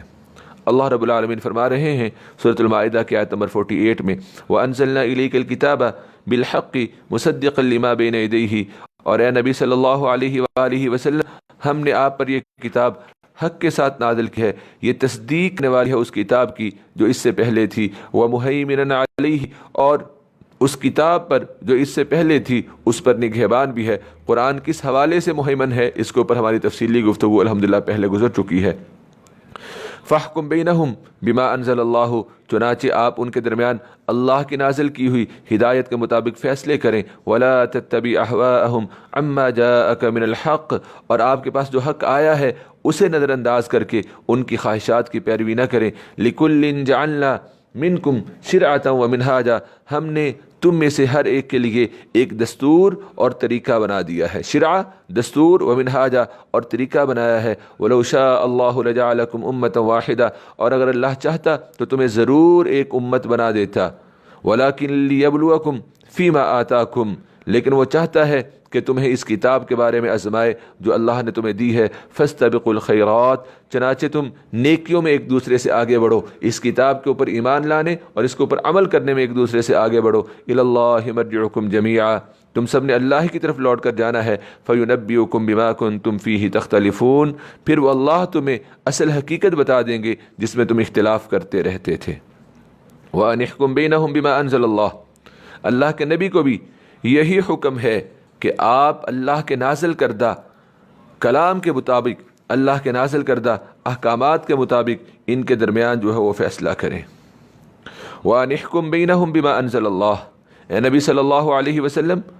آپ ان لوگوں کے درمیان اسی کے مطابق فیصلہ کریں جو اللہ نے آپ پر نازل کی ہے. وَلَا تَتَّبِعْ أَهْوَاءَهُمْ وَاحْذَرْهُمْ أَن يَفْتِنُوكَ مِن بَعْدِ مَا أَنزَلَ اللَّهُ إِلَيْكَ اور ان کی خواہشات کی پیروی نہ کریں اور ان سے ہوشیار رہیں کہیں وہ آپ کو کسی ایسے حکم سے ادھر ادھر نہ کر دیں ما انزل اللہ علیک جو اللہ نے آپ پر اتارا ہے. فَإِن تَوَلَّوْا فَاعْلَمْ أَنَّمَا يُرِيدُ اللَّهُ پھر اگر وہ اس سے منہ موڑیں تو جان لیں کہ اللہ کا فقط یہی ارادہ ہے کہ ان کے بعض گناہوں کی وجہ سے انہیں سزا دیں. وَإِنَّ كَثِيرًا مِّنَ النَّاسِ لَفَاسِقُونَ اور بے شک ان لوگوں میں سے اکثر جو ہے وہ نافرمان ہیں. آیت نمبر 50 میں دو طرح کے فیصلے اور اچھا فیصلہ کون سا ہے اس کو اللہ رب العالمین نے بیان فرمایا ہے. اللہ فرماتے ہیں افحکم الجاہلیت یبغون کیا پھر جاہلیت کا فیصلہ چاہتے ہیں. طبرانی نے حضرت عبداللہ بن عباس رضی اللہ تعالی عنہ کی روایت کو بیان کیا ہے اور یہ روایت صحیح البخاری کے اندر بھی موجود ہے اور صحیح البخاری کی حدیث نمبر 6882 ہے. حضرت عبداللہ بن عباس رضی اللہ تعالی عنہ بیان فرماتے ہیں کہ رسول اللہ صلی اللہ علیہ وآلہ وسلم نے فرمایا ابغض الناس الی اللہ مبتغٍ فی الاسلام سنت الجاہلیت اللہ عز و جل کے نزدیک تمام لوگوں سے زیادہ ناپسندیدہ شخص وہ ہے جو اسلام میں جاہلیت کے طریقے کا خواہش مند ہو. وطالب دم امرئ بغیر حق لیحریق دمہ اور وہ انسان بھی اللہ کے نزدیک سب سے زیادہ ناپسندیدہ ہے جو کسی انسان کا ناحق خون بہائے. تو اللہ کے نزدیک سب سے زیادہ ناپسندیدہ کون ہے؟ جو کہ مسلمان ہوتے ہوئے غیر مسلموں کے احکامات کے مطابق فیصلے کرے یا پھر کتاب اللہ قرآن کے اوپر ایمان رکھنے کے باوجود وہ کہیں اور سے فیصلے کروائے. اللہ رب العالمین کے نزدیک سب سے زیادہ ناپسندیدہ ہے. اس لیے اللہ نے یہاں پہ بیان فرمایا افحکم الجاہلیت یبغون کیا پھر وہ جاہلیت کا فیصلہ چاہتے ہیں. ومن احسن من اللہ حکما لقوم یوقنون اور جو قوم اللہ پر یقین رکھتی ہے اس کے نزدیک اللہ سے بہتر فیصلہ کرنے والا کون ہے. ان دو آیات میں اللہ رب العالمین نے اس آیہ مبارکہ میں اللہ رب العالمین نے حکم دیا ہے کہ اللہ تعالیٰ نے ان لوگوں کا رد کیا ہے اس آیت میں جو کہ اللہ کے اس حکم سے اعراض کریں جو کہ محکم بھی ہو، ہر خیر پر مشتمل اور ہر شر سے منع کرنے والا ہے، اور پھر اس کی بجائے انسان لوگوں کے اقوال، لوگوں کے افکار اور آراء کے پیچھے جو ہے وہ بھاگنا شروع کر دیں. سورۃ المائدہ آیت نمبر 51 سے لے کے 53 تک ان آیات میں اللہ رب العالمین نے جو مضمون بیان کیا ہے وہ الولا والبراء کا ہے کہ کن کے ساتھ دوستی ہوگی اور کن کے ساتھ جو ہے وہ دشمنی ہوگی. اللہ رب العالمین نے بیان فرمایا یا ایھا الذین آمنوا لا تتخذوا اليہود والنصارى اولیاء بعضهم اولیاء بعض اے لوگوں جو ایمان لائے ہو یہودیوں اور عیسائیوں کو اپنا دوست نہ بناؤ. بعضهم اولیاء بعض وہ یہود و نصارہ آپس میں ایک دوسرے کے دوست ہیں. وَمَن يَتَوَلَّهُم مِّنكُمْ فَإِنَّهُ مِنْهُمْ اور جو کوئی ان سے دوستی رکھے گا تو بے شک وہ انہی میں سے ہوگا. إِنَّ اللَّهَ لَا يَهْدِي الْقَوْمَ الظَّالِمِينَ یقیناً اللہ ظالم لوگوں کو ہدایت نہیں دیتے ہیں. جیسا کہ میں نے پہلے ذکر کیا تھا یہی مضمون جب سورہ آل عمران کے اندر آیا تھا کہ حضرت عمر رضی اللہ تعالیٰ عنہ کو یہ مشورہ دیا گیا کہ بحیرہ کا ایک کاتب بہت زبردست کاتب ہے، آپ اس کو اپنا کاتب رکھ لیں، آپ اس کو اپنے ساتھ رکھ لیں کہ وہ آپ کے فیصلوں کو لکھتا رہے۔ تو حضرت عمر رضی اللہ تعالیٰ عنہ نے یہ بات بیان فرمائی تھی کہ کیا میں ایک غیر مسلم کو اپنے رازوں کا امین جو ہے وہ بنا لوں۔ اسی طرح تفسیر ابن ابی حاتم کے اندر اور الدر المنصور کے اندر حضرت عمر رضی اللہ تعالیٰ عنہ سے کے حوالہ سے منقول ہے کہ حضرت عمر رضی اللہ تعالیٰ عنہ نے ابو موسیٰ اشعری کو حکم دیا کہ انہوں نے جو بھی لیا اور دیا ہے اس کا حساب پیش کریں۔ تو حضرت ابو موسیٰ اشعری نے ایک عیسائی کو کاتب رکھا ہوا تھا، تو اس نے حضرت عمر رضی اللہ تعالیٰ عنہ کی خدمت میں حساب پیش کیا۔ تو حضرت عمر رضی اللہ تعالیٰ عنہ نے تعجب کا اظہار کرتے ہوئے فرمایا کہ کیا یہ محافظ ہے؟ کیا یہ مسجد میں آ کر ہمیں وہ خط پڑھ کر سنا سکتا ہے جو ملک شام سے آیا ہے؟ حضرت ابو موسیٰ اشعری رضی اللہ تعالیٰ عنہ نے عرض کی، یا امیر المومنین، یہ مسجد میں داخل نہیں ہو سکتا۔ تو حضرت عمر رضی اللہ تعالیٰ عنہ نے فرمایا، کیا یہ حالت جنابت میں ہے؟ انہوں نے جواب دیا، نہیں، بلکہ اس لیے یہ عیسائی ہے، اس لیے یہ مسجد میں داخل نہیں ہو سکتا۔ حضرت ابو موسیٰ فرماتے ہیں کہ حضرت عمر رضی اللہ تعالیٰ عنہ نے مجھے ڈانٹا، میری ران پر مارا اور فرمایا اسے نکال دو یہاں سے۔ پھر حضرت عمر رضی اللہ تعالیٰ عنہ نے سورۃ المائدہ کی آیت نمبر 51 پڑھی، یا ایھا الذین آمنوا لا تتخذوا اليہود والنصارى۔ آیت نمبر 52، فَتَرَى الَّذِينَ فِي قُلُوبِهِمْ مَرَضٌ يُسَارِعُونَ فِيهِمْ يَقُولُونَ نَخْشَىٰ أَن تُصِيبَنَا دَائِرَةٌ۔ اے نبی، پس آپ ان لوگوں کو دیکھتے ہیں جن کے دلوں میں منافقت کا روگ ہے، وہ دوڑ کر ان یہودیوں میں آتے ہیں اور ان سے کہتے ہیں، نَخْشَىٰ أَن تُصِيبَنَا دَائِرَةٌ، ہم ڈرتے ہیں کہ ہمیں کوئی مصیبت نہ پہنچے۔ فَعَسَى اللَّهُ أَن يَأْتِيَ بِالْفَتْحِ، پھر قریب ہے کہ اللہ تعالیٰ تمہیں فتح عطا کرے یا اپنی طرف سے کوئی اور بات ظاہر کرے۔ فَيُصْبِحُوا عَلَىٰ مَا أَصَرُّوا فِي أَنفُسِهِمْ نَادِمِينَ، تو یہ لوگ اپنی منافقت پر پچھتائیں گے، پشیمان ہوں گے، نادم و شرمندہ ہوں گے کہ جس منافقت کو اپنے دلوں میں چھپائے ہوئے ہیں۔ اس کے بعد سورۃ المائدہ کی آیت نمبر 53، اور آیت نمبر 53 کا شان نزول کیا ہے؟ محمد بن اسحاق نے لکھا ہے کہ یہودیوں کا پہلا قبیلہ کہ جس نے رسول اللہ صلی اللہ علیہ وآلہ وسلم سے کیے ہوئے معاہدے کو توڑا،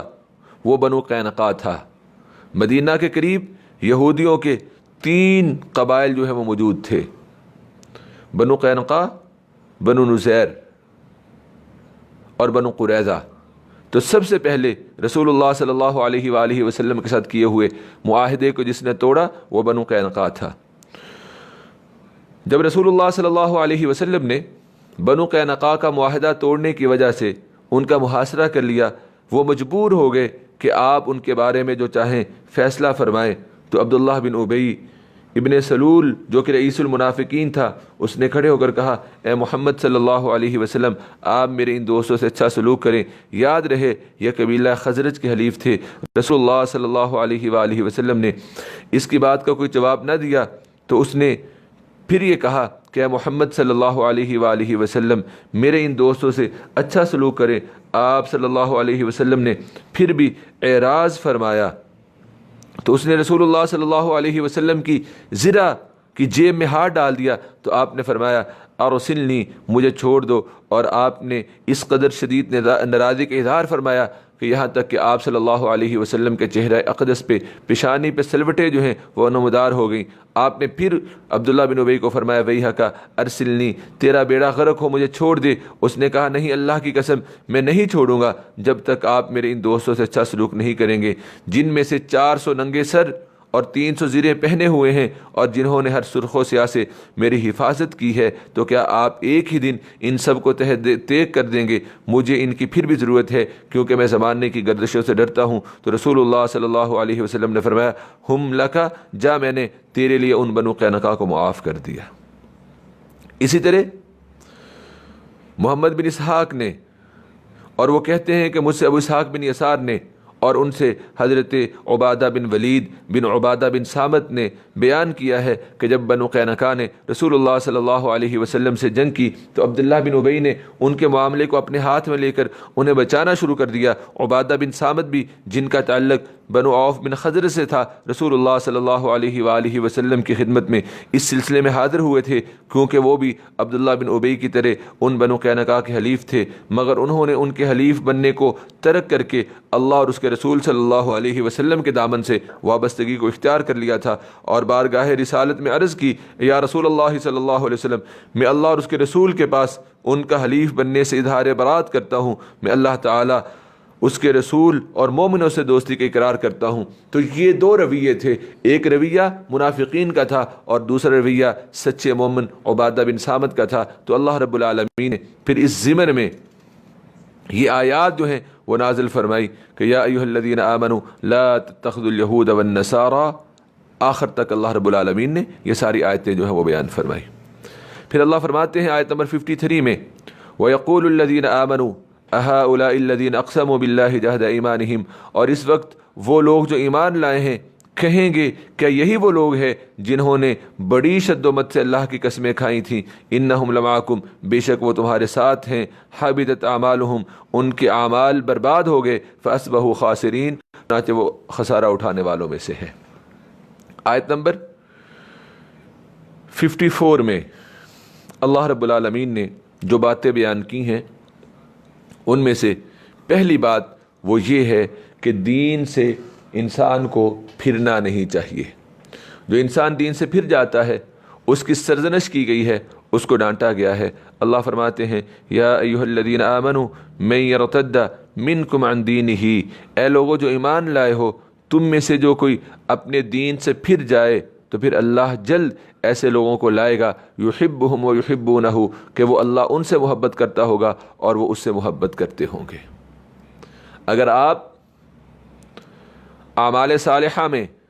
اور دین میں استقامت اختیار نہیں کریں گے، دین کو آپ پکڑے نہیں رکھیں گے اور دین کی سربلندی کے لیے آپ محنت اور کوشش نہیں کریں گے، تو پھر اس کا انجام کیا ہوگا کہ اللہ آپ کے ساتھ، آپ کو کسی اور قوم کے ساتھ تبدیل کر دیں گے، آپ کو ختم کر دیا جائے گا اور آپ کی جگہ اس دین کے محافظ کچھ اور لوگ بن جائیں گے۔ اذلۃ علی المؤمنین اعزۃ علی الکافرین، اور ان کی نشانی یہ ہوگی کہ وہ مومنوں پر نرمی کرنے والے ہوں گے اور کافروں پر سختی کرنے والے ہوں گے۔ ان کی نشانی کیا ہوگی؟ یجاہدون فی سبیل اللہ، وہ اللہ کی راہ میں جہاد کریں گے، ولا یخافون لومۃ لائم، اور کسی ملامت کرنے والے کی ملامت سے نہ ڈریں گے۔ اور یہ تمام اوصاف صحابہ میں موجود تھے۔ اللہ نے بیان فرمایا سورۃ الفتح میں، محمد الرسول اللہ والذین معہ اشداء علی الکفار رحماء بینہم، محمد صلی اللہ علیہ وسلم جو اللہ کے رسول ہیں اور جو ان کے ساتھی صحابہ ہیں، اشداء علی الکفار رحماء بینہم، کافروں پر بڑے سخت ہیں اور آپس میں باہم بہت رحمت و شفقت کرنے والے ہیں۔ لیکن آج ہم اس کے بالکل برعکس ہو چکے ہیں۔ مسلمانوں کے اوپر مظالم ہوتے رہیں، ہمارے کانوں پر جوں تک نہیں رینگتی ہے، اور اگر کہیں کسی اور جگہ پہ ظلم ہو جائے تو ہم ریلیاں نکالنے کے لیے اور اس ظلم کے خلاف آواز بلند کرنے کے لیے ہم باہر نکل آتے ہیں۔ ہم مومنوں کے لیے سخت ہو چکے ہیں اور کافروں کے لیے نرم ہو چکے ہیں، اور اللہ کی راہ میں جہاد اور مجاہدہ اب ہمارے اندر باقی نہیں رہا۔ اور تیسری جو صفت ہے کہ ولا یخافون لومۃ لائم، اور کسی ملامت کرنے والے کی ملامت سے نہ ڈریں گے۔ آج کتنے ہی لوگوں سے ہم دین پاتے ہیں کہ کہیں اس کو ہماری بات کرنا جو ہے وہ برا نہ لگ جائے۔ اور حضرت ابو ذر رضی اللہ تعالیٰ عنہ بیان فرماتے ہیں، مسند احمد اور معجم الاوسط للطبرانی کے اندر یہ روایت موجود ہے، اور طبرانی کی حدیث نمبر 5635 ہے۔ حضرت ابو ذر بیان فرماتے ہیں کہ اوصانی خلیلی، میرے دوست نبی اکرم صلی اللہ علیہ وآلہ وسلم نے مجھے 7 باتوں کا حکم دیا، 7 وصیتیں آپ نے مجھے فرمائی۔ الوصایا للخیر، خیر کی یہ وصیتیں ہیں۔ پہلا حکم آپ نے مجھے یہ دیا، آپ نے مجھے حکم دیا کہ میں مسکینوں سے محبت کروں اور ان کے قریب رہوں۔ مسکین وہ جنہیں ہم کہتے ہیں کہ جی اس کو تو کوئی عقل ہی نہیں، سمجھ بوجھ ہی نہیں۔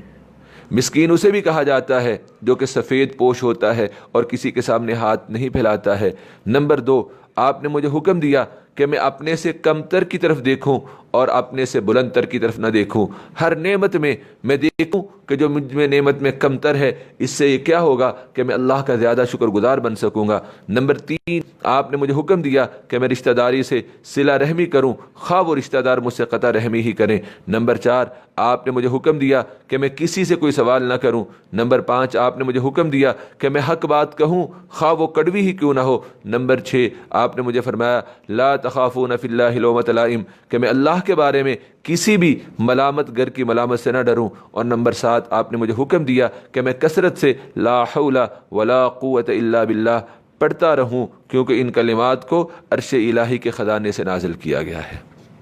تو وہ قوم جو اس دنیا کے اندر بقا حاصل کر سکتی ہے ایمان لانے کے بعد، اس کے اندر یہ 3 علامتیں ہونی چاہیے، مومنوں کے لیے نرم، کافروں کے لیے سخت، اور دوسری علامت کیا ہے کہ اللہ کے راہ میں جہاد کرنے والے، اور تیسری علامت کیا ہے کہ کسی ملامت کرنے والے کی ملامت دین کے معاملے میں کبھی نہیں سننی ہے۔ ذالک فضل اللہ یؤتیہ من یشاء، یہ اللہ کا فضل ہے، وہ جسے چاہتا ہے عطا کرتا ہے، واللہ واسع علیم، اور اللہ بڑی وسعت والے اور خوب جاننے والے ہیں۔ انما ولیکم اللہ، الولا والبراء کے حوالے سے اللہ نے فیصلہ کن بات یہاں پہ بیان فرمائی کہ تمہارے دوست تو صرف اللہ اور اس کے رسول ہیں، اور وہ لوگ ہیں آمنوا الذین یقیمون الصلاۃ، جو ایمان لائے، جو نماز قائم کرتے ہیں اور زکوٰۃ دیتے ہیں، وہم راکعون، اور وہ رکوع کرنے والے ہیں، ومن یتول اللہ ورسولہ، جو کہ اللہ سے اور اس کے رسول سے دوستی رکھتا ہے، جو ایمان لائے ہیں، فإن حزب اللہ، تو یاد رکھو وہ اللہ کا گروہ ہے، اور یقیناً اللہ کا گروہ ہی غالب آنے والا ہے۔ یا ایھا الذین آمنوا لا تتخذوا الذین اتخذوا دینکم، یہ مضمون ہم پیچھے بھی پڑھائے ہیں سورۃ النساء کے اندر، اور یہاں پہ اللہ رب العالمین نے اس کو مزید بیان فرمایا ہے کہ وہ جو اہل کتاب ہیں اور وہ جو کافر ہیں، ان میں سے ان کے ساتھ تمہاری دوستی نہیں ہونی چاہیے جو تمہارے دین کو ہنسی اور کھیل بنا لیتے ہیں، جو دین کا مذاق اڑانے والے ہیں۔ حکم دیا گیا کہ جب تک وہ ہنسی اور مذاق کی باتیں کر رہے ہیں،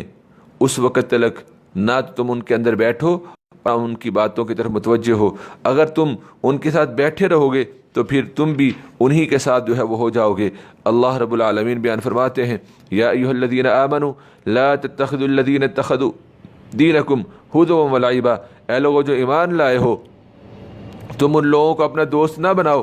اتخذوا دینکم ہزوا ولعبا، جنہوں نے تمہارے دین کو ہنسی اور کھیل بنا لیا ہے، من الذین اوتوا الکتاب من قبلکم، ان لوگوں میں سے جنہیں تم سے پہلے کتاب دی گئی، والکفار اولیاء، اور جو کافر ہیں، یعنی کہ اہل کتاب اور کافروں میں سے ان کو دوست نہیں بنانا چاہیے جو دین اسلام کو ہنسی اور کھیل بنا لیں۔ اتقوا اللہ، اور اللہ سے ڈرتے رہو اگر تم مومن ہو۔ وَإِذَا نَادِيتُمْ إِلَى الصَّلَاةِ اتَّخَذُوهَا هُزُوًا وَلَعِبًا، اور جب تم انہیں نماز کی طرف بلاتے ہو تو وہ اسے ہنسی اور کھیل بنا لیتے ہیں۔ ذَلِكَ بِأَنَّهُمْ قَوْمٌ لَا يَعْقِلُونَ، اس کی وجہ یہ ہے کہ بلا شبہ وہ لوگ عقل نہیں رکھتے ہیں۔ اور آج نماز کو کھیل تماشا ہمارے مومن مسلمان بھائی جو ہیں وہ بھی بناتے ہیں، اور جو بھی اس طرح کا طرز عمل اختیار کرتا ہے، اللہ نے اس طرز عمل کو اہل کتاب، یہود و نصارہ اور کفار کا طرز عمل اختیار کیا ہے۔ اس لیے دین کے ہر حکم کو قبول کرنا چاہیے، اس کی تعظیم کرنی چاہیے، اور اس کا کسی بھی طرح سے مذاق جو ہے وہ نہیں اڑانا چاہیے۔ سورۃ المائدہ آیت نمبر 59 سے لے کے 63 تک اللہ رب العالمین نے جو باتیں بیان کی ہیں، ان میں ایک بات یہ ہے آیت نمبر 59 میں کہ اہل کتاب مومنوں کے ایمان کی وجہ سے ان کو برا سمجھتے ہیں، اور اس برے طرز عمل کی وجہ سے اہل کتاب قیامت کے روز بدترین عذاب کے مستحق ہوں گے۔ اور پھر اللہ رب العالمین نے آیت نمبر 61 میں یہ بات بیان فرمائی ہے کہ ایمان ظاہر کرنا اور کفر کو چھپانا یہ منافقوں کی عادت ہے۔ اور آخر میں اللہ رب العالمین نے آیت نمبر 63 کے اندر اللہ رب العالمین نے علماء اور مشائخ کو سرزنش کی ہے۔ اللہ فرماتے ہیں قل یا اہل الکتاب هل تنقمون منا الا ان آمنا باللہ، اے نبی کہہ دیجئے اہل کتاب هل تنقمون منا الا ان آمنا باللہ، کیا تم ہم سے صرف اس وجہ سے ناراض ہوتے ہو کہ ہم اللہ پر اور جو چیز ہماری طرف نازل کی گئی ہے اور جو چیز ہم سے پہلے نازل کی گئی ہے ہم ان تمام پر ایمان لاتے ہیں۔ وَإِنَّ أَكْثَرَكُمْ فَاسِقُونَ، اور بے شک تم میں سے اکثر جو ہے وہ نافرمان ہیں۔ اے نبی صلی اللہ علیہ وسلم آپ کہہ دیجئے هل أنبئكم بشر من ذلك مثوبة عند اللہ، کیا میں تمہیں اس شخص کے بارے میں نہ بتا دوں جو جزا ثواب کے اعتبار سے اللہ کے نزدیک اس سے بھی بدتر ہے، اس سے بھی بدتر ہے؟ من لعنہ اللہ، یہ وہ شخص ہے کہ اللہ نے اس پر لعنت کی، وغضب علیہ، اور اس پر اپنا غضب نازل کیا، وجعل منہم القردۃ والخنازیر، اور ان میں سے اللہ نے کچھ بندر اور سور بنا دیا، وعبد الطاغوت، اور اس نے شیطان کی بندگی کی، اولئک شر مکانا، وہی لوگ بدتر درجے کے ہیں، واضل عن سواء السبیل، اور سیدھی راہ سے وہ سب سے زیادہ گمراہ ہیں۔ وَإِذَا جَاءُوكُمْ قَالُوا آمَنَّا، اے نبی صلی اللہ علیہ وسلم، وہ منافقین جب وہ تمہارے پاس آتے ہیں تو کہتے ہیں ہم ایمان لائے، وَقَدْ دَخَلُوا بِالْكُفْرِ وَهُمْ قَدْ خَرَجُوا بِهِ، حالانکہ ان کا حال یہ ہے کہ وہ کفر کے ساتھ ہی آپ کے پاس آئے تھے اور اسی کفر کے ساتھ ہی وہ نکل گئے۔ وَاللَّهُ أَعْلَمُ بِمَا كَانُوا يَكْتُبُونَ، اور جس چیز کو وہ چھپاتے ہیں اللہ اس چیز کو خوب جانتے ہیں۔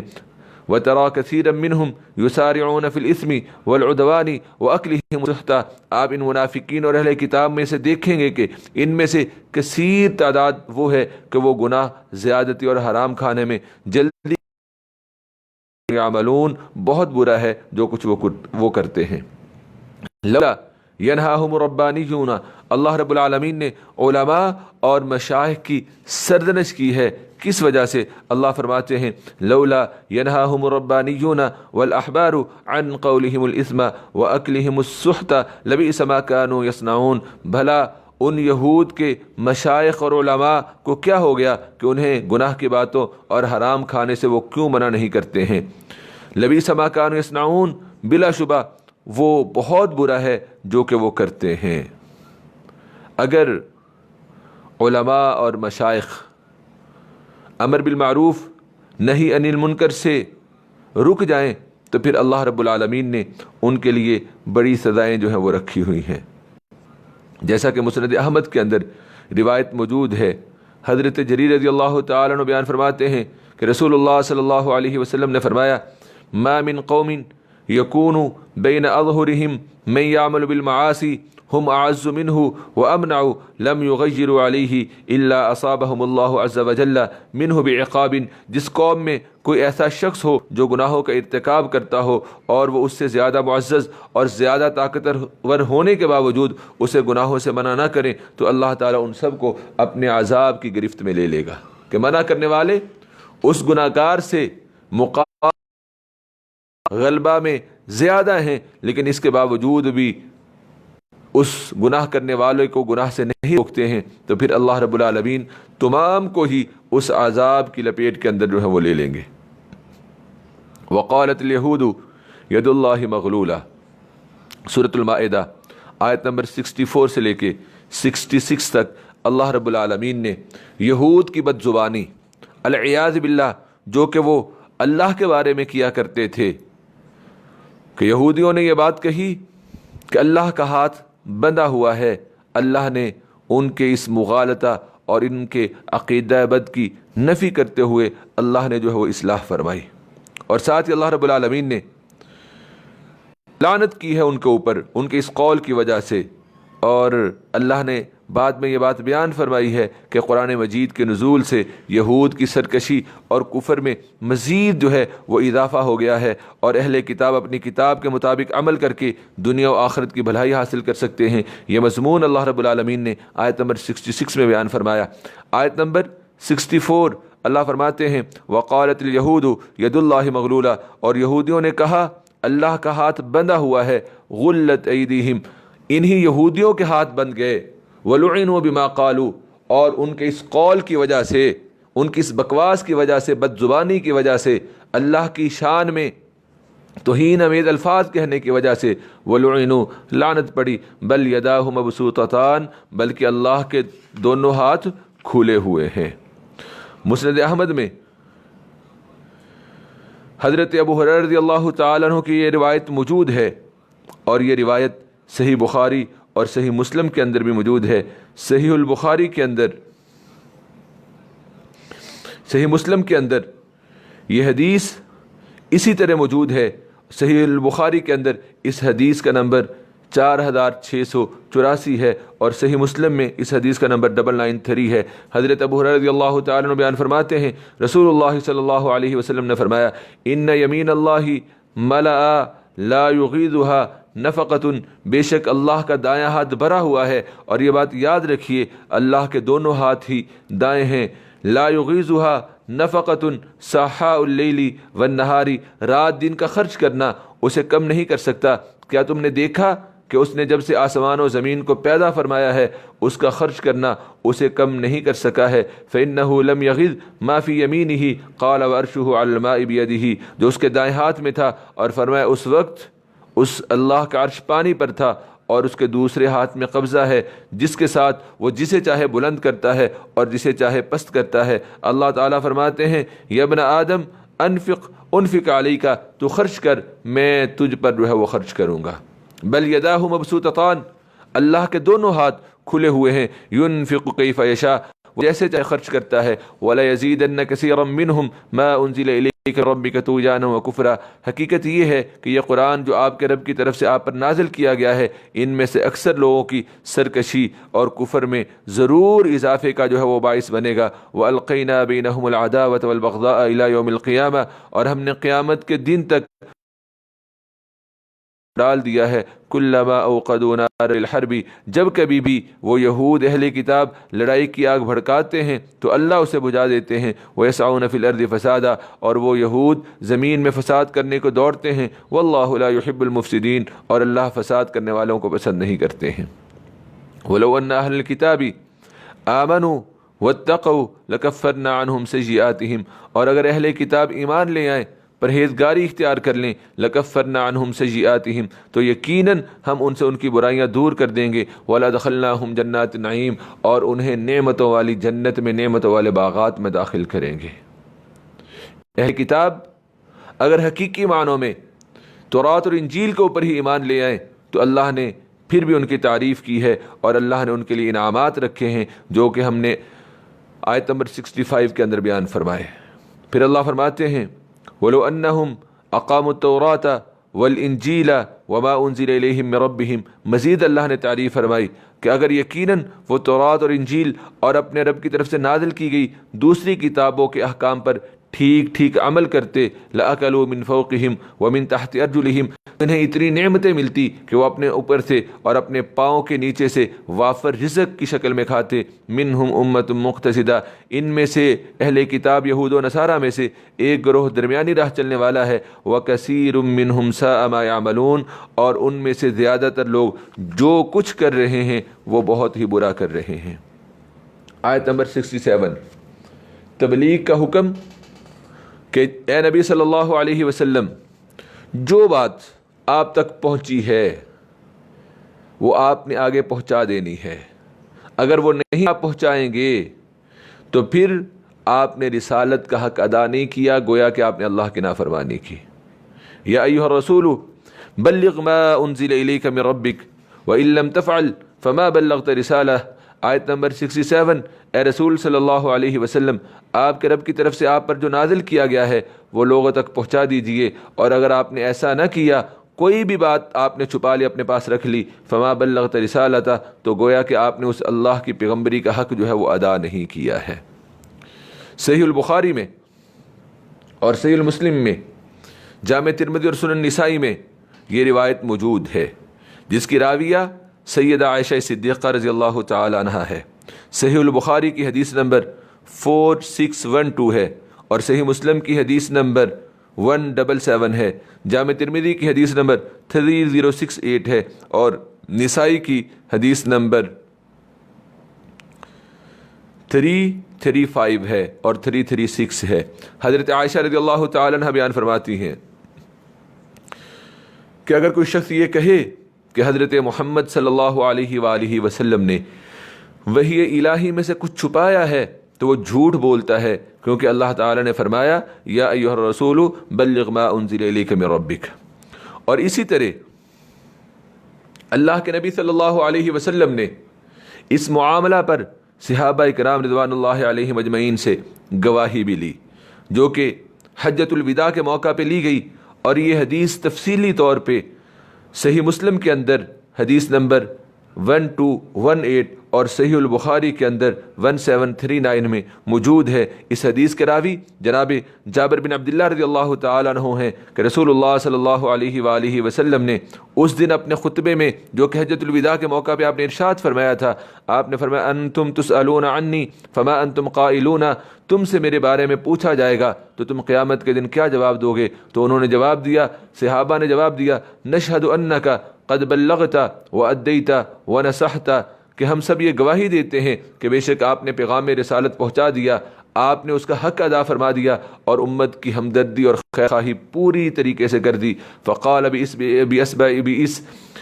السبابة يرفعها إلى السماء وينكتها إلى الناس، جب صحابہ نے یہ بات ارشاد فرمائی تو رسول اللہ صلی اللہ علیہ وسلم نے اپنی انگلی آسمانوں کی طرف اٹھائی اور صحابہ کی طرف اس کی طرف اشارہ کرتے ہوئے اللہ کو یہ بات فرمائی، اللہم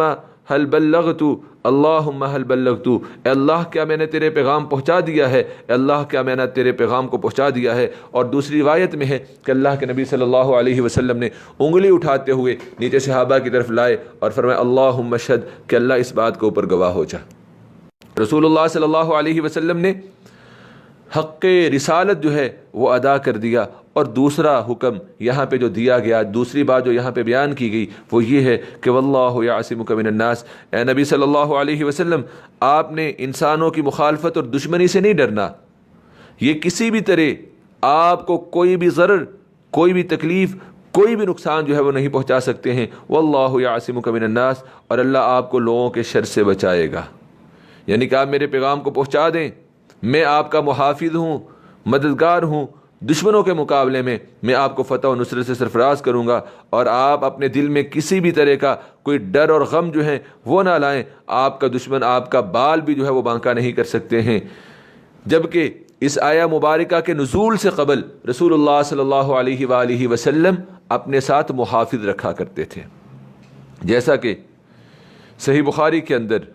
یہ روایت موجود ہے اور مسند احمد کے اندر بھی یہ روایت موجود ہے۔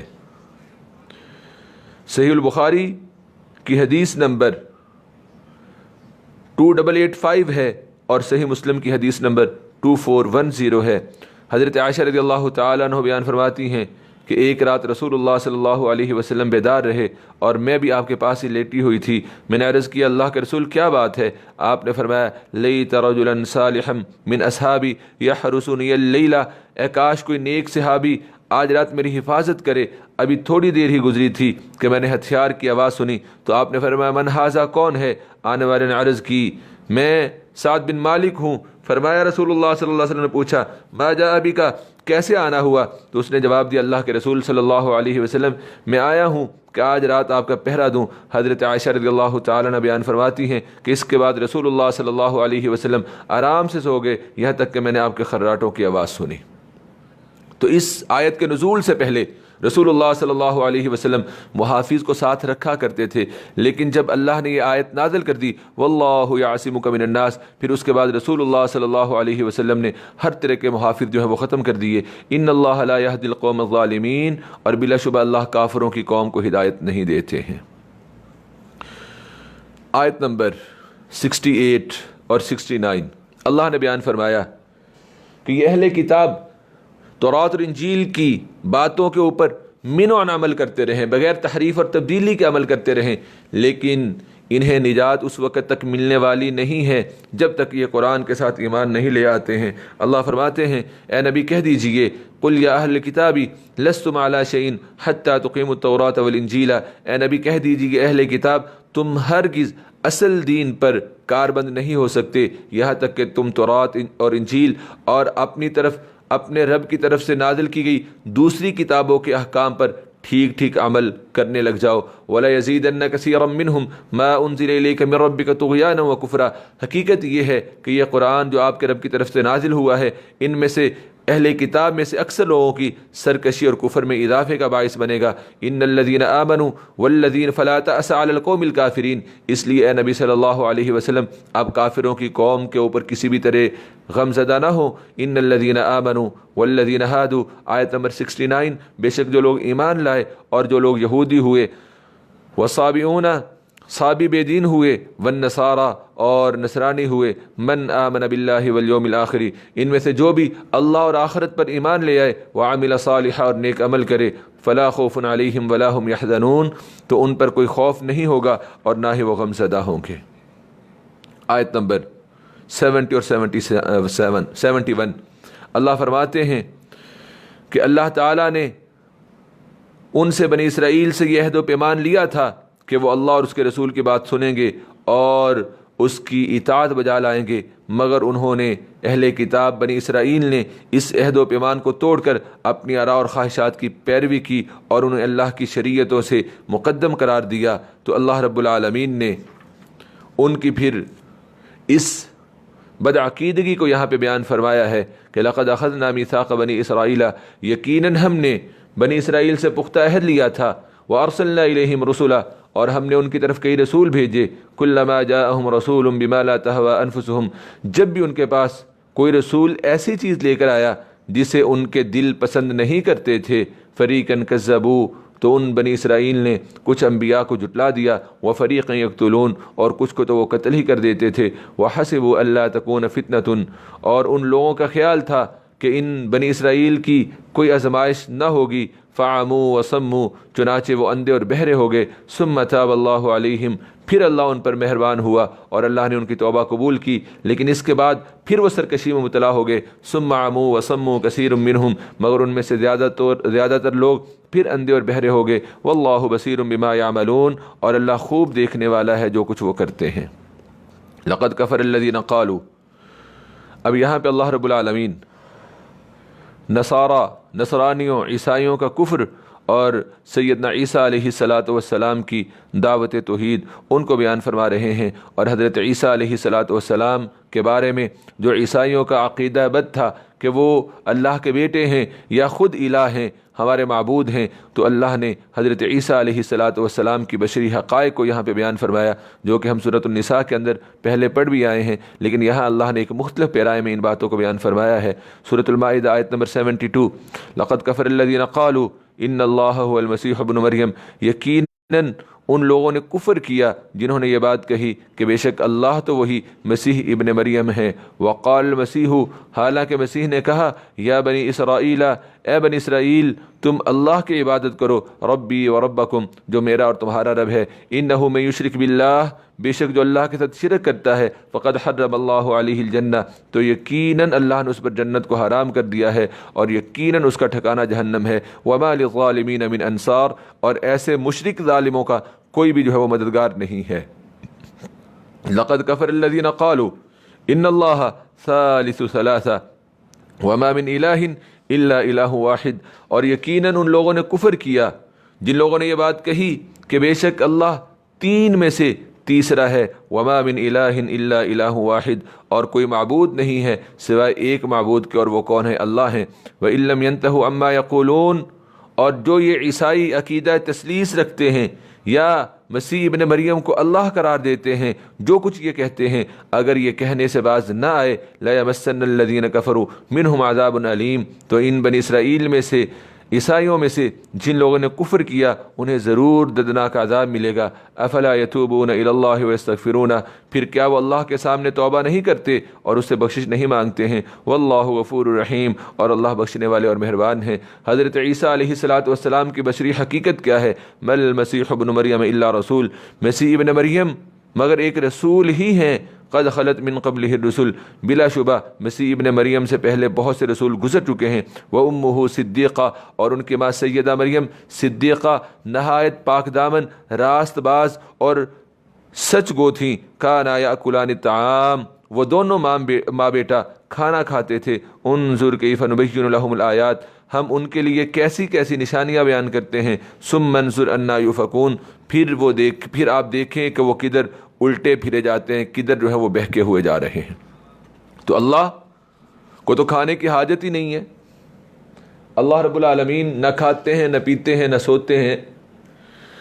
تو حضرت عیسیٰ بن مریم اور ان کی ماں کھانا کھایا کرتی تھیں جیسے تمام انسان کھانا کھاتے ہیں، تو جس کے ساتھ بشری تقاضے لگے ہوئے ہوں وہ کبھی بھی الہ اور معبود نہیں ہو سکتا۔ اللہ نے یہ بات سمجھائی۔ سورۃ المائدہ اللہ رب العالمین نے آیت نمبر 76 اور 77 میں دو باتیں بیان فرمائی. ایک اللہ نے منع کیا شرک سے اور دوسرا منع کیا دین میں غلو کرنے سے. غلو کے حوالے سے ہم پیچھے پڑ آئے ہیں. اللہ رب العالمین فرماتے ہیں آیت نمبر 76 میں قُلْ أَتَعْبُدُونَ مِن دُونِ اللَّهِ، اے نبی کہہ دیجئے کیا تم اللہ کو چھوڑ کر ایسی چیز کی عبادت کرتے ہو مَا لَا يَمْلِكُ لَكُمْ ضَرًّا وَلَا نَفْعًا، جو تمہارے لیے نفع اور نقصان کا کوئی بھی اختیار نہیں رکھتی ہے. وَاللَّهُ هُوَ السَّمِيعُ الْعَلِيمُ، اور اللہ ہی تو خوب سننے والے اور خوب جاننے والے ہیں. قُلْ يَا أَهْلَ الْكِتَابِ، اے نبی صلی اللہ علیہ وسلم کہہ دیجئے اہل کتاب لا تغلوا فی دینکم غیر الحق، تم اپنے دین میں ناحق زیادتی نہ کرو. ولا تتبعوا اہواء قوم، اور ان لوگوں کی خواہشات کی پیروی نہ کرو جو اس سے پہلے گمراہ ہو چکے ہیں. واضلوا کثیرا، اور انہوں نے اپنی گمراہی کے بعد بہت سارے لوگوں کو گمراہ کیا. وضلوا عن سواء السبیل، اور وہ سیدھی راہ سے گمراہ ہو گئے، سیدھی راہ سے بھٹک گئے. بنی اسرائیل کے کفار پر اللہ تعالیٰ کی لعنتیں. اللہ بیان فرماتے ہیں لعن الذین کفروا من بنی اسرائیل، بنی اسرائیل میں سے جو لوگ کافر ہوئے ہیں ان پر داود اور عیسیٰ بن مریم کی زبان سے لعنت کی گئی. یہ اس وجہ سے ہوا کہ انہوں نے نافرمانی کی اور وکانوا یعتدون، وہ حد سے گزر جاتے تھے. اور دوسری چیز جن کی وجہ سے ان پر اللہ نے لعنت کی وہ امر بالمعروف اور نہی عن المنکر کا نہ کرنا ہے،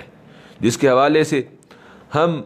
احادیث پیچھے پڑ آئے ہیں. لیکن یاد دہانی کے طور پہ کہ اگر کوئی قوم برائیوں میں مبتلا ہو جائے، امر بالمعروف اور نہی عن المنکر کرنا چھوڑ دے، پھر ان کے لیے کیا سزائیں ہیں. یہ حدیث جامع ترمذی کے اندر حدیث نمبر 2169 ہے. حضرت حذیفہ بن یمان رضی اللہ تعالیٰ عنہ بیان فرماتے ہیں کہ نبی اکرم صلی اللہ علیہ وسلم نے فرمایا والذی نفسی بیدہ لتأمرن بالمعروف ولتنہون عن المنکر، اس ذات گرامی کی قسم جس کے قبضہ قدرت میں مجھ محمد صلی اللہ علیہ وسلم کی جان ہے، تم ضرور نیکی کا حکم دو گے اور برائی سے منع کرو گے. او یا پھر یہ کام نہیں کرو گے تو کیا ہوگا، لیوشکن اللہ ان یبعث علیکم عقابا من عندہ، یا قریب ہے کہ اللہ تعالیٰ تم پر اپنی طرف سے اپنے پاس سے عذاب بھیج دے. ثم لتدعنہ، پھر تم اس اللہ سے دعا کرو، فلا یستجیبوا لکم، تو وہ اللہ تمہاری دعا کو بھی قبول نہیں فرمائیں گے. تو جب معاشرے میں سے امر بالمعروف نہی عن المنکر ختم ہو جاتا ہے اور وہ کہ جنہوں نے نیکی کا حکم دینا اور برائی سے روکنا ہوتا ہے وہ خود برائیوں کے اندر مبتلا ہو جاتے ہیں، تو پھر اللہ کا ایسا عذاب آتا ہے کہ اس عذاب کے آنے کے بعد پھر اللہ انسانوں کی دعاؤں کو بھی نہیں سنتے ہیں. اللہ فرما رہے ہیں آیت نمبر 79 میں کانوا لا یتناہون عن منکر فعلوہ، وہ ایک دوسرے کو برے کام سے منع نہیں کرتے تھے. فعلوہ، کیونکہ انہوں نے وہ برے کام خود کیے ہوئے تھے. لبئس ما کانوا یفعلون، بہت برا تھا جو وہ کرتے تھے. ترى كثيرا منهم يتولون الذين كفروا، آپ ان بنی اسرائیل میں سے بہت زیادہ لوگوں کو دیکھیں گے کہ وہ ان لوگوں سے دوستی کرتے ہیں. لبئس ما قدمت لهم انفسهم، بہت برا ہے جو ان کے نفسوں نے ان کے لیے آگے بھیجا. ان سخط اللہ علیہم، کہ اللہ ان سے ناراض ہو گیا. وفی العذاب ہم خالدون، اور وہ ہمیشہ عذاب میں رہنے والے ہیں. ولو كانوا يؤمنون باللہ والنبی، اور اگر ایسا ہوتا کہ وہ اللہ پر، اس کے نبی پر اور اس پر ایمان لاتے جو اس کی طرف نازل کیا گیا ہے، تو متخذوہم اولیاء، تو وہ کبھی بھی کافروں کو اپنا دوست نہ بناتے. ولکن کثیرا منہم فاسقون، لیکن ان میں سے اکثر لوگ جو ہیں وہ زیادہ تر نافرمان ہیں. آیت نمبر 82. اللہ رب العالمین نے اس آیہ مبارکہ کے اندر الولاء والبراء کے حوالے سے اہل ایمان کو آگاہ کر دیا ہے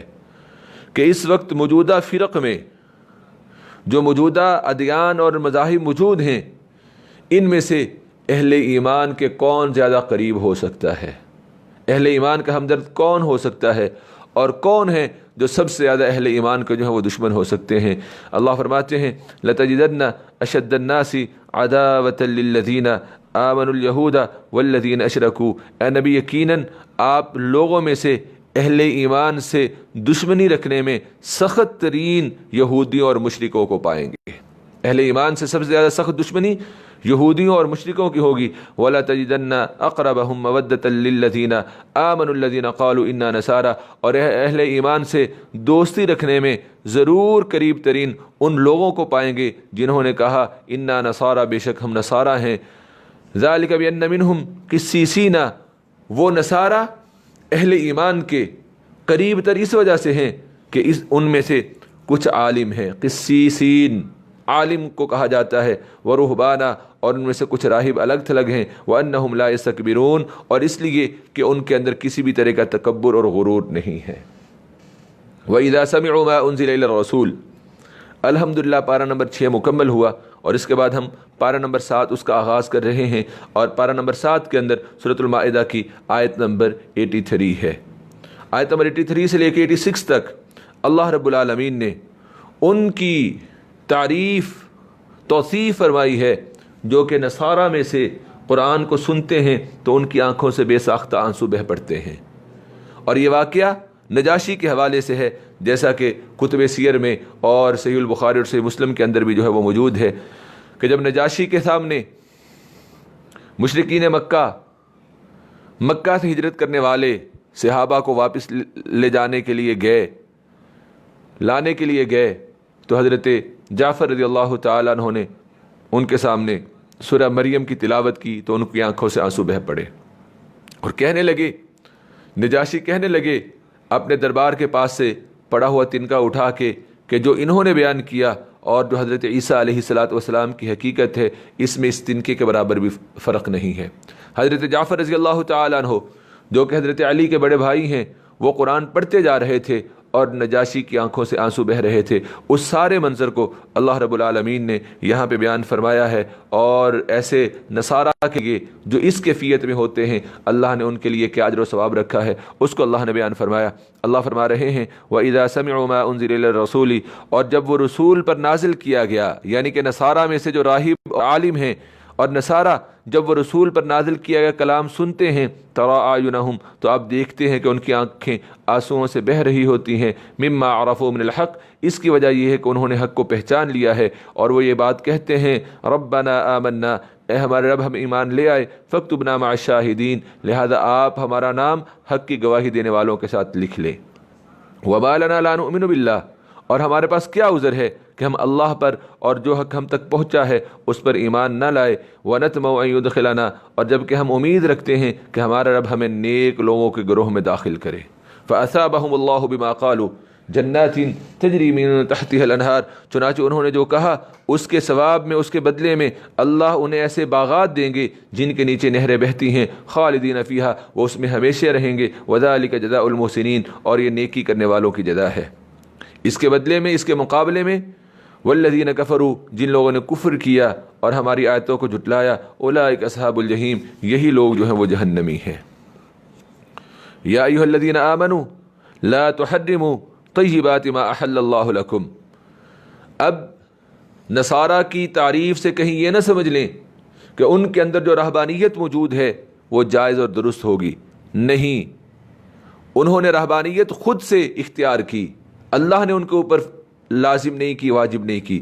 اسی طرح اللہ رب العالمین نے یہاں پہ اہل ایمان کو یہ بات سمجھائی ہے کہ اے لوگوں جو ایمان لائے ہو، لا تحرموا طیبات ما احل اللہ لکم ولا تعتدوا، وہ پکیزہ چیزیں اپنے اوپر حرام مت ٹھہراؤ جو اللہ نے تمہارے لیے حلال کی ہیں، ولا تعتدوا، اور تم حد سے نہ گزرو۔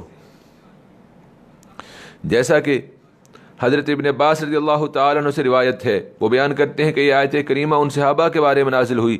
جنہوں نے یہ بات کہی کہ ہم اپنے آلات تناسل کاٹ لیتے ہیں اور شہوات دنیا کو ترک کر دیتے ہیں، اور جس طرح نصارہ عیسائیوں میں راہب دنیا کے اندر چلتے پھرتے ہیں، ہم اسی طرح راہبوں کی طرح دنیا میں چلتے پھرتے ہیں۔ جب نبی اکرم صلی اللہ علیہ وآلہ وسلم تک یہ بات پہنچی تو نبی اکرم صلی اللہ علیہ وآلہ وسلم نے ان سے فرمایا، یہ روایت تفسیر ابن ابی حاتم کے اندر اور تفسیر طبری کے اندر موجود ہے۔ اسی طرح اسی مضمون کے لیے ایک اور روایت جو کہ 3 صحابہ کا رسول اللہ صلی اللہ علیہ وآلہ وسلم کے ازواج مطہرات کے پاس آنا اور آپ صلی اللہ علیہ وسلم کی عبادت کے بارے میں پوچھنا، اور ازواج مطہرات امہات المومنین کا ان صحابہ کو رسول اللہ صلی اللہ علیہ وسلم کی عبادت کے بارے میں بتانا، اور ان صحابہ کے یہ کہنا کہ اللہ کے نبی کی عبادت کہاں اور ہماری عبادت کہاں، آپ کا اتنا بلند مقام پھر بھی آپ اتنی عبادت کرتے ہیں اور ہمارا مقام کم ہے اور ہماری عبادت آپ صلی اللہ علیہ وسلم کے مقابلے میں کم ہے۔ تو انہوں نے وہاں پہ بیٹھے پھر کچھ ایسی چیزوں کے بارے میں تہیہ کیا جو کہ شریعت کی نگاہ میں جائز نہیں تھی، تو رسول اللہ صلی اللہ علیہ وآلہ وسلم نے پھر انہیں فرمایا لاکنی اصوم و افطر، دیکھو تم میں سے ایک نے یہ کہا ہے کہ میں ہمیشہ روزہ رکھا کروں گا، افطار نہیں کروں گا، دیکھو میں روزے رکھتا بھی ہوں، افطار بھی کرتا ہوں۔ تم میں سے ایک نے یہ بات کہی کہ تم نے ساری رات قیام کیا کرنا ہے، سویا نہیں کرنا، دیکھو اصلی و انام، میں رات کو قیام بھی کرتا ہوں اور سوتا بھی ہوں۔ اور تم میں سے ایک نے یہ بات کہی کہ اگر ہم عورتوں کے ساتھ نکاح کریں تو پھر دنیا داری کے کاموں میں مشغول ہونا پڑتا ہے، دیکھو وَأَنكِحُوا النِّسَاءَ، میں نے بھی عورتوں کے ساتھ نکاح کیا ہوا ہے۔ پھر آپ نے فرمایا فَمَنْ أَخَذَ بِسُنَّتِي فَهُوَ مِنِّي وَمَنْ لَمْ يَأْخُذْ بِسُنَّتِي فَلَيْسَ مِنِّي، وہ مجھ سے ہے جو میری سنت کے مطابق عمل کرے گا، اور جو میری سنت کے مطابق عمل نہیں کرے گا اس کا میرے ساتھ کوئی تعلق نہیں ہے۔ یہ حدیث صحیح البخاری کے اندر 5063 اور صحیح مسلم کے اندر 1401 موجود ہے۔ اللہ فرماتے ہیں وَكُلُوا مِمَّا رَزَقَكُمُ اللَّهُ حَلَالًا طَيِّبًا، آیت نمبر 88، اور اللہ نے تمہیں جو حلال پکیزہ رزق دیا ہے اس میں سے کھاؤ، وَاتَّقُوا اللَّهَ الَّذِي أَنْتُمْ بِهِ مُؤْمِنُونَ، اور اللہ سے ڈرو جس پر تم ایمان رکھتے ہو۔ اس کے بعد آیت نمبر 89 میں اللہ رب العالمین نے قسم کا کفارہ جو ہے وہ بیان کیا ہے۔ سورہ بقرہ کے اندر، سورہ بقرہ کی آیت نمبر 225 میں لغو اور بے ارادہ قسم کے حوالے سے ہم وہاں پہ پڑھ آئے ہیں۔ اب یہاں پہ وہ قسمیں جو کہ انسان پختہ قسم کھاتا ہے، ارادتاً قسم کھاتا ہے، تو پھر انسان کے اوپر اس کا کفارہ لازم ہے۔ اسی طرح میں نے وہاں پہ ذکر کیا تھا کہ میں انشاءاللہ العزیز سورہ مائدہ پارہ نمبر 7 میں قسم کے حوالے سے چند ایک باتیں بیان کروں گا۔ بغیر مطالبے کے قسم کھانا شریعت نے اس کو جائز قرار نہیں دیا۔ اسی طرح بات بے بات قسم کھانا، اس سے بھی شریعت نے منع کیا ہے، اور شریعت نے یہ بات ارشاد فرمائی ہے، شریعت نے یہ رہنمائی کی ہے کہ جو انسان بغیر مطالبہ کے بات بے بات قسم کھاتا رہے تو اس کے جھوٹا ہونے کے لیے یہی علامت جو ہے وہ کافی ہے۔ تو اللہ رب العالمین نے یہاں پختہ قسموں کا کفارہ جو ہے وہ بیان کیا ہے۔ اللہ فرماتے ہیں لا یؤاخذکم اللہ باللغو فی ایمانکم، اللہ تمہاری بلا ارادہ قسموں پر تمہاری پکڑ نہیں کریں گے، وَلَكِنْ يُؤَاخِذُكُمْ بِمَا عَقَّدتُّمُ الْأَيْمَانَ، لیکن ان قسموں پر ضرور پکڑ کریں گے جو تم نے مضبوط باندھ لی ہیں۔ اب اگر وہ قسم پوری نہ ہو سکے تو پھر کیا ہوگا؟ فَكَفَّارَتُهُ إِطْعَامُ 10 مَسَاكِينَ مِنْ أَوْسَطِ مَا تُطْعِمُونَ أَهْلِيكُمْ أَوْ كِسْوَتُهُمْ، پہلا کفارہ کیا ہے کہ اس قسم کا کفارہ یہ ہے کہ 10 مسکینوں کو درمیانے درجے کا کھانا کھلانا ہے جو تم اپنے اہل و عیال کو کھلاتے ہو، یا ابلیغ ہے کہ کھانا نہ کھلایا جائے تو ویسے کپڑے پہنا دو جیسے تم کپڑے خود پہنتے ہو 10 مسکینوں کو۔ دوسرا اس کا کفارہ کیا ہے؟ او تحریر رقبہ، اگر کوئی کھانا کھلانے یا پھر لباس دینے کی طاقت نہ رکھتا ہو تو کیا کرے؟ وہ غلام آزاد کر دے۔ فمن لم یجد،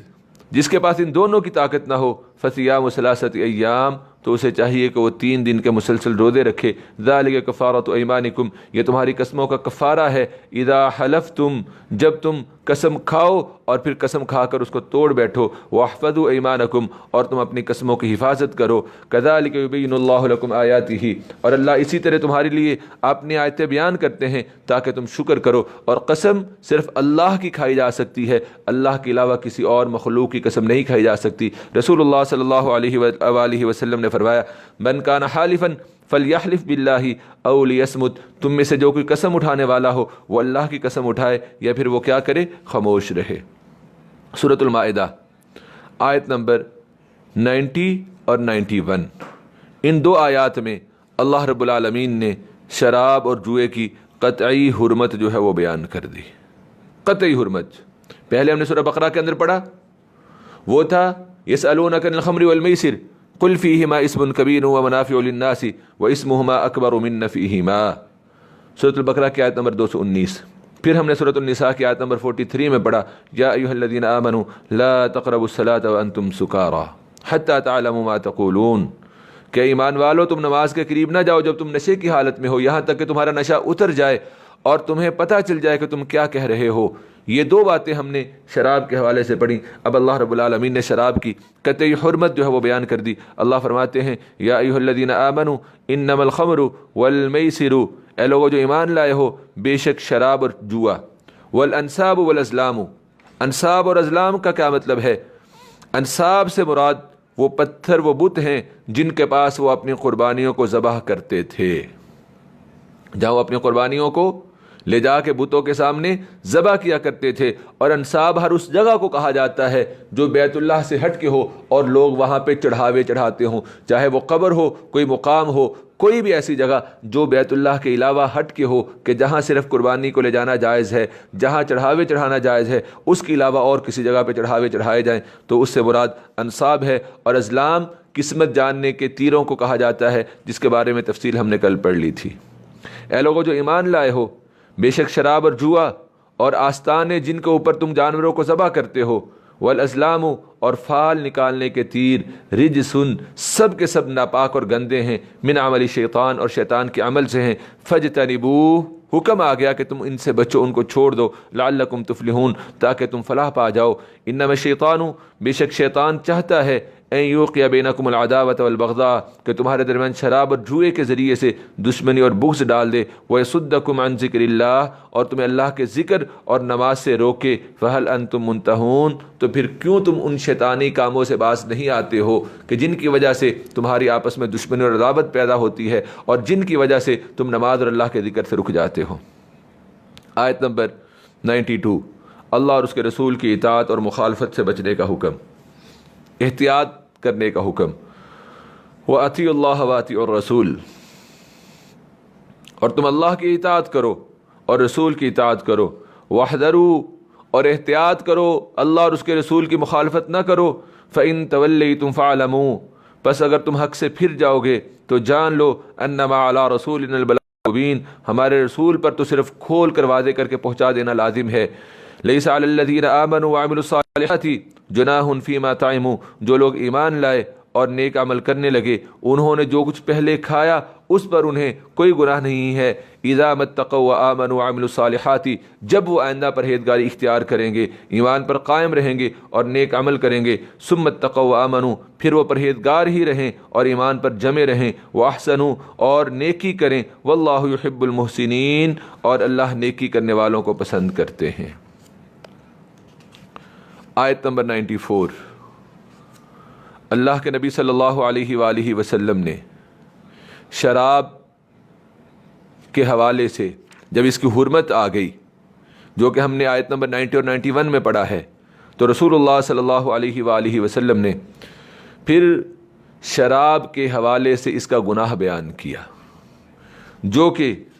صحیح حدیث میں موجود ہے، اور یہ مسند احمد کے اندر، سنن ابی داود کی حدیث نمبر 3674 اور سنن ابن ماجہ کی حدیث نمبر 3380 میں موجود ہے کہ حضرت عبداللہ بن عمر رضی اللہ تعالیٰ عنہ بیان فرماتے ہیں کہ رسول اللہ صلی اللہ علیہ وآلہ وسلم نے فرمایا لعنت الخمر علی 10 وجوہ شراب پر 10 وجوہ سے لعنت ہے، یعنی کہ شراب کے متعلقہ 10 بندوں کے اوپر لعنت کی جاتی ہے۔ لعنت الخمر بعینها وشاربها وساقیها وبائعها ومبتاؤها وعاصرها ومعتصرها وحاملها والمحمولة الیہ وآکل ثمنها شراب خود فی نفسه ملعون ہے، اس کا پینے والا، پلانے والا، بیچنے والا، خریدنے والا، نچوڑنے والا، جس کے لیے نکالی جائے، اٹھانے والا، جس کی طرف اسے اٹھا کر لے جایا جائے، اور اس کی قیمت کھانے والا، تمام کے تمام کیا ہیں؟ ملعون ہیں۔ یا ایھا الذین آمنوا لیبلونکم اللہ بشیء من الصید تنالہ۔ اب آیت نمبر 94 اور 95 میں حالت احرام اور حرم میں شکار کی حرمت کو اللہ نے بیان فرمایا ہے۔ یا ایھا الذین آمنوا اے لوگو جو ایمان لائے ہو، لیبلونکم اللہ بشیء من الصید تنالہ ایدیکم ورماحکم لیعلم اللہ من یخافہ بالغیب اللہ ضرور تمہیں اس چیز کے شکار کے ذریعے سے آزمائے گا جس تک تمہارے ہاتھ اور نیزے پہنچ سکتے ہوں، تاکہ اللہ جان لے کہ کون اس اللہ سے بن دیکھے جو ہے وہ ڈر سکتا ہے۔ فمن اعتدی بعد ذلک فلہ عذاب علیم پھر اس کے بعد جو حد سے گزر گیا اس کے لیے دردناک عذاب ہوگا۔ حالت احرام میں شکار کرنا منع ہے۔ ہو سکتا ہے کہ شکار بالکل تمہارے سامنے آ جائے اور تمہاری دست برد میں ہو اور اس کا شکار کرنا تمہارے لیے بہت آسان ہو، اللہ تمہیں آزمائیں گے۔ اب پھر دیکھیں گے کہ کون کہ بالکل آسانی کے ساتھ جو شکار پکڑا جا سکتا تھا لیکن حالت احرام میں اللہ کے حکم کو مانتے ہو اس نے شکار کو جانے دیا۔ اب پھر اس کے بعد جو حد سے بڑھے گا، یعنی کہ اللہ کے اس حکم کی نافرمانی اور روح گردانی کرے گا اس کے لیے دردناک عذاب ہے۔ پھر اللہ نے حکم دیا آیت نمبر 95 میں، یا ایھا الذین آمنوا لا تقتلوا الصید وانتم حرم، اے لوگو جو ایمان لائے ہو جب تم احرام کی حالت میں ہو تو شکار نہ مارو۔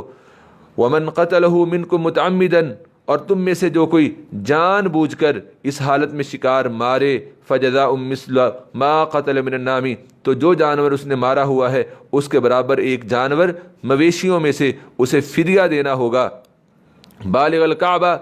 ذوی عدل منکم ہدیا بالغ الکعبہ، جس کا فیصلہ تم میں سے دو انصاف کرنے والے کریں گے، اور اس کے شکار کے بدلے میں وہ جانور بطور فدیہ، بطور قربانی بیت اللہ پہنچایا جائے گا۔ او کفارۃ طعام مساکین، یا اس کا کفارہ چند مسکینوں کو کھانا کھلانا ہے، لیذوق وبال امرہ، یا اس کے برابر روزے رکھنا ہے تاکہ وہ اپنے کیے کا مزہ جو ہے وہ چکھ لے۔ عفا اللہ عما سلف، جو کچھ اس سے پہلے ہو چکا ہے وہ اللہ نے معاف کیا۔ ومن عاد، اور جو کوئی دوبارہ وہی حرکت کرے گا، فینتقم اللہ منہ، تو اللہ اس سے بدلہ لیں گے۔ واللہ عزیز ذو انتقام، اور اللہ ہی غالب ہیں اور بدلہ لینے والے ہیں۔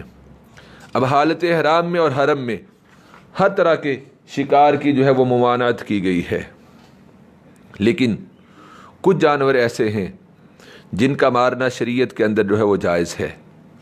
اور وہ جانور کون سے ہیں؟ صحیح مسلم میں حدیث نمبر 1198 1199، اور اسی طرح صحیح البخاری کے اندر صحیح البخاری کی حدیث نمبر 3315، ان تمام احادیث کا مجموعہ جو نکلتا ہے وہ یہ ہے کہ حضرت عائشہ رضی اللہ تعالی عنہ بیان فرماتی ہیں کہ رسول اللہ صلی اللہ علیہ وسلم نے فرمایا، خمس فواسق یقتلن فی الحل والحرم، 5 موذی جانور ایسے ہیں جنہیں حرم میں قتل کیا جا سکتا ہے، الغراب والحدأۃ والعقرب والفأرۃ والکلب العقور،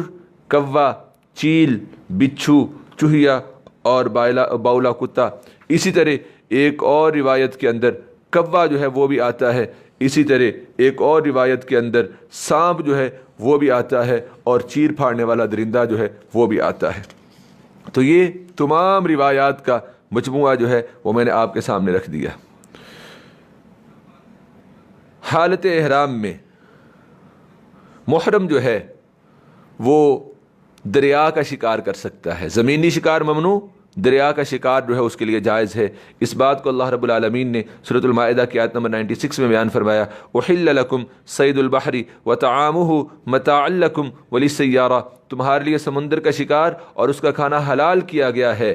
یہ تمہارے اور مسافروں کے فائدے کے لیے ہے۔ وحرم علیکم صید البر ما دمتم حرما، اور جب تک تم احرام کی حالت میں ہو تمہارے لیے خشکی کا شکار جو ہے وہ حرام کیا گیا ہے۔ واتقوا اللہ الذی الیہ تحشرون، اور تم اللہ سے ڈرتے رہو جس کی طرف تم اکٹھے کیے جاؤ گے۔ جعل اللہ الکعبۃ البیت الحرام قیاما للناس والشہر الحرام والہدی والقلائد ذلک لتعلموا ان اللہ یعلم ما فی السماوات وما فی الارض وان اللہ بکل شیء علیم، اللہ نے کعبہ کو عزت کا گھر اور لوگوں کے قیام کا ذریعہ بنایا ہے۔ اللہ بیان فرماتے ہیں، جعل اللہ الکعبۃ البیت الحرام، اللہ نے حرمت والے گھر کعبہ کو لوگوں کے قیام کا ذریعہ بنایا ہے۔ والشہر الحرام، اور حرمت والے مہینے، والہدی والقلائد، اور حرم کی طرف لے جانے والی قربانی، اور وہ جانور جنہیں پٹے پہنائے جائیں اور یہ علامت ہوں کہ یہ بیت اللہ کی طرف لے جائے جا رہے ہیں، اللہ نے ان سب کو حرمت دی ہے۔ ذالک لتعلموا ان اللہ یعلم ما فی السماوات وما فی الارض، اور یہ اس لیے ہے کہ تم جان لو بے شک اللہ جانتے ہیں جو کچھ آسمانوں میں ہے اور جو کچھ زمین میں ہے، وان اللہ بکل شیء علیم، اور یہ کہ اللہ ہر چیز کو خوب جاننے والے ہیں۔ اعلموا، جان لو، ان اللہ شدید العقاب، بے شک اللہ سخت سزا دینے والے ہیں، وان اللہ غفور الرحیم، اور یہ بات بھی اچھی طرح سے جان لو کہ بے شک اللہ بہت بخشنے والے، نہایت رحم کرنے والے ہیں۔ ما علی الرسول الا البلاغ، رسول کے ذمے تو صرف اللہ کا پیغام پہنچا دینا ہے، اس کے سوا رسول کی اور کوئی ذمہ داری نہیں ہے۔ واللہ یعلم ما تبدون وما کنتم تکتمون، اور اللہ جانتے ہیں جو تم ظاہر کرتے ہو اور جو کچھ تم چھپاتے ہو۔ قل لا يستوي الخبيث والطيب ولو اعجبك كثرة الخبيث فاتقوا الله يا اولي الالباب لعلكم تفلحون، اللہ کے ہاں پاک اور ناپاک کبھی بھی برابر نہیں ہو سکتے، اسی طرح اللہ کے ہاں مومن اور کافر جو ہیں وہ کبھی بھی برابر نہیں ہو سکتے، اسی طرح اللہ کے ہاں فرما بردار اور نافرمان کبھی بھی برابر نہیں ہو سکتے ہیں۔ اللہ فرماتے ہیں اے نبی کہہ دیجئے لا یستوی الخبیث والطیب، پاک اور ناپاک برابر نہیں ہو سکتے۔ وَلَوْ أَعْجَبَكَ كَثْرَةُ الْخَبِيثِ، اگرچہ ناپاک کی کثرت آپ کو حیرانی میں ڈال دے۔ فَاتَّقُوا اللَّهَ يَا أُولِي الْأَلْبَابِ، بس اے عقل والو تم اللہ سے ڈرو تاکہ تم فلاح پاؤ۔ اب یہ بات فی نفس ہی ثابت شدہ ہے کہ دنیا کے اندر حلال کی کثرت ہے اور حرام کی قلت ہے، لیکن کچھ چیزیں ایسی ہیں کہ جو حرام کی شکل میں بہت پروان چڑھتی ہیں بظاہر، لیکن ان کا انجام قلت کی شکل میں ہوتا ہے، جیسا کہ سودی کاروبار ہوتا ہے کہ انٹرسٹ لے کے کاروبار، لوگ قرضے لے کے کاروبار کرتے ہیں، وہ کاروبار بہت بڑھتا پھلتا پھولتا چلا جاتا ہے، جبکہ حقیقی رقم کے ساتھ اگر کاروبار کیا جائے تو وہ بہت آہستہ آہستہ بلتا پھلتا اور پھولتا ہے، بڑھتا ہے۔ تو اللہ نے فرمایا کہ اس شکل میں اگر تمہیں ناپاک کی کثرت اچھی ہی کیوں نہ لگے، لیکن حقیقت کیا ہے کہ وہ ناپاک، وہ سود کا کاروبار، اس کا انجام قلت کی شکل میں ہونے والا ہے۔ آیت نمبر 101 سورۃ المائدہ، اس آیہ مبارکہ میں اللہ رب العالمین نے بے فائدہ سوالوں کی ممانعت سے روکا ہے، جیسا کہ ہم پیچھے پڑھ کے آئے ہیں کہ رسول اللہ صلی اللہ علیہ وآلہ وسلم سے کہ جب آپ صلی اللہ علیہ وسلم خطبہ حجۃ الوداع کے موقع پہ خطبہ ارشاد فرما رہے تھے تو آپ نے فرمایا لوگوں تمہارے اوپر بیت اللہ کا حج کرنا فرض کیا گیا ہے۔ ایک نے سوال کیا فی کل عام یا رسول اللہ، آپ پھر خاموش رہے۔ پھر آپ نے فرمایا لوگوں تم پر بیت اللہ کا حج فرض کیا گیا ہے۔ صحابی نے پھر سوال کر دیا اسی شخص نے، کیا ہر سال؟ رسول اللہ صلی اللہ علیہ وسلم نے تیسری مرتبہ پھر یہی بات ارشاد فرمائی کہ لوگوں تم پر بیت اللہ کا حج کرنا فرض کیا گیا ہے۔ اس نے پھر سوال کر دیا یا رسول اللہ صلی اللہ علیہ وسلم کیا ہر سال حج کرنا جو ہے وہ فرض کیا گیا ہے؟ تو آپ صلی اللہ علیہ وسلم نے فرمایا اگر میں کہتا نعم ہاں تو لوجبت، تم پہ کیا ہو جاتا؟ واجب ہو جاتا۔ تو یہ روایت صحیح مسلم کے اندر حدیث نمبر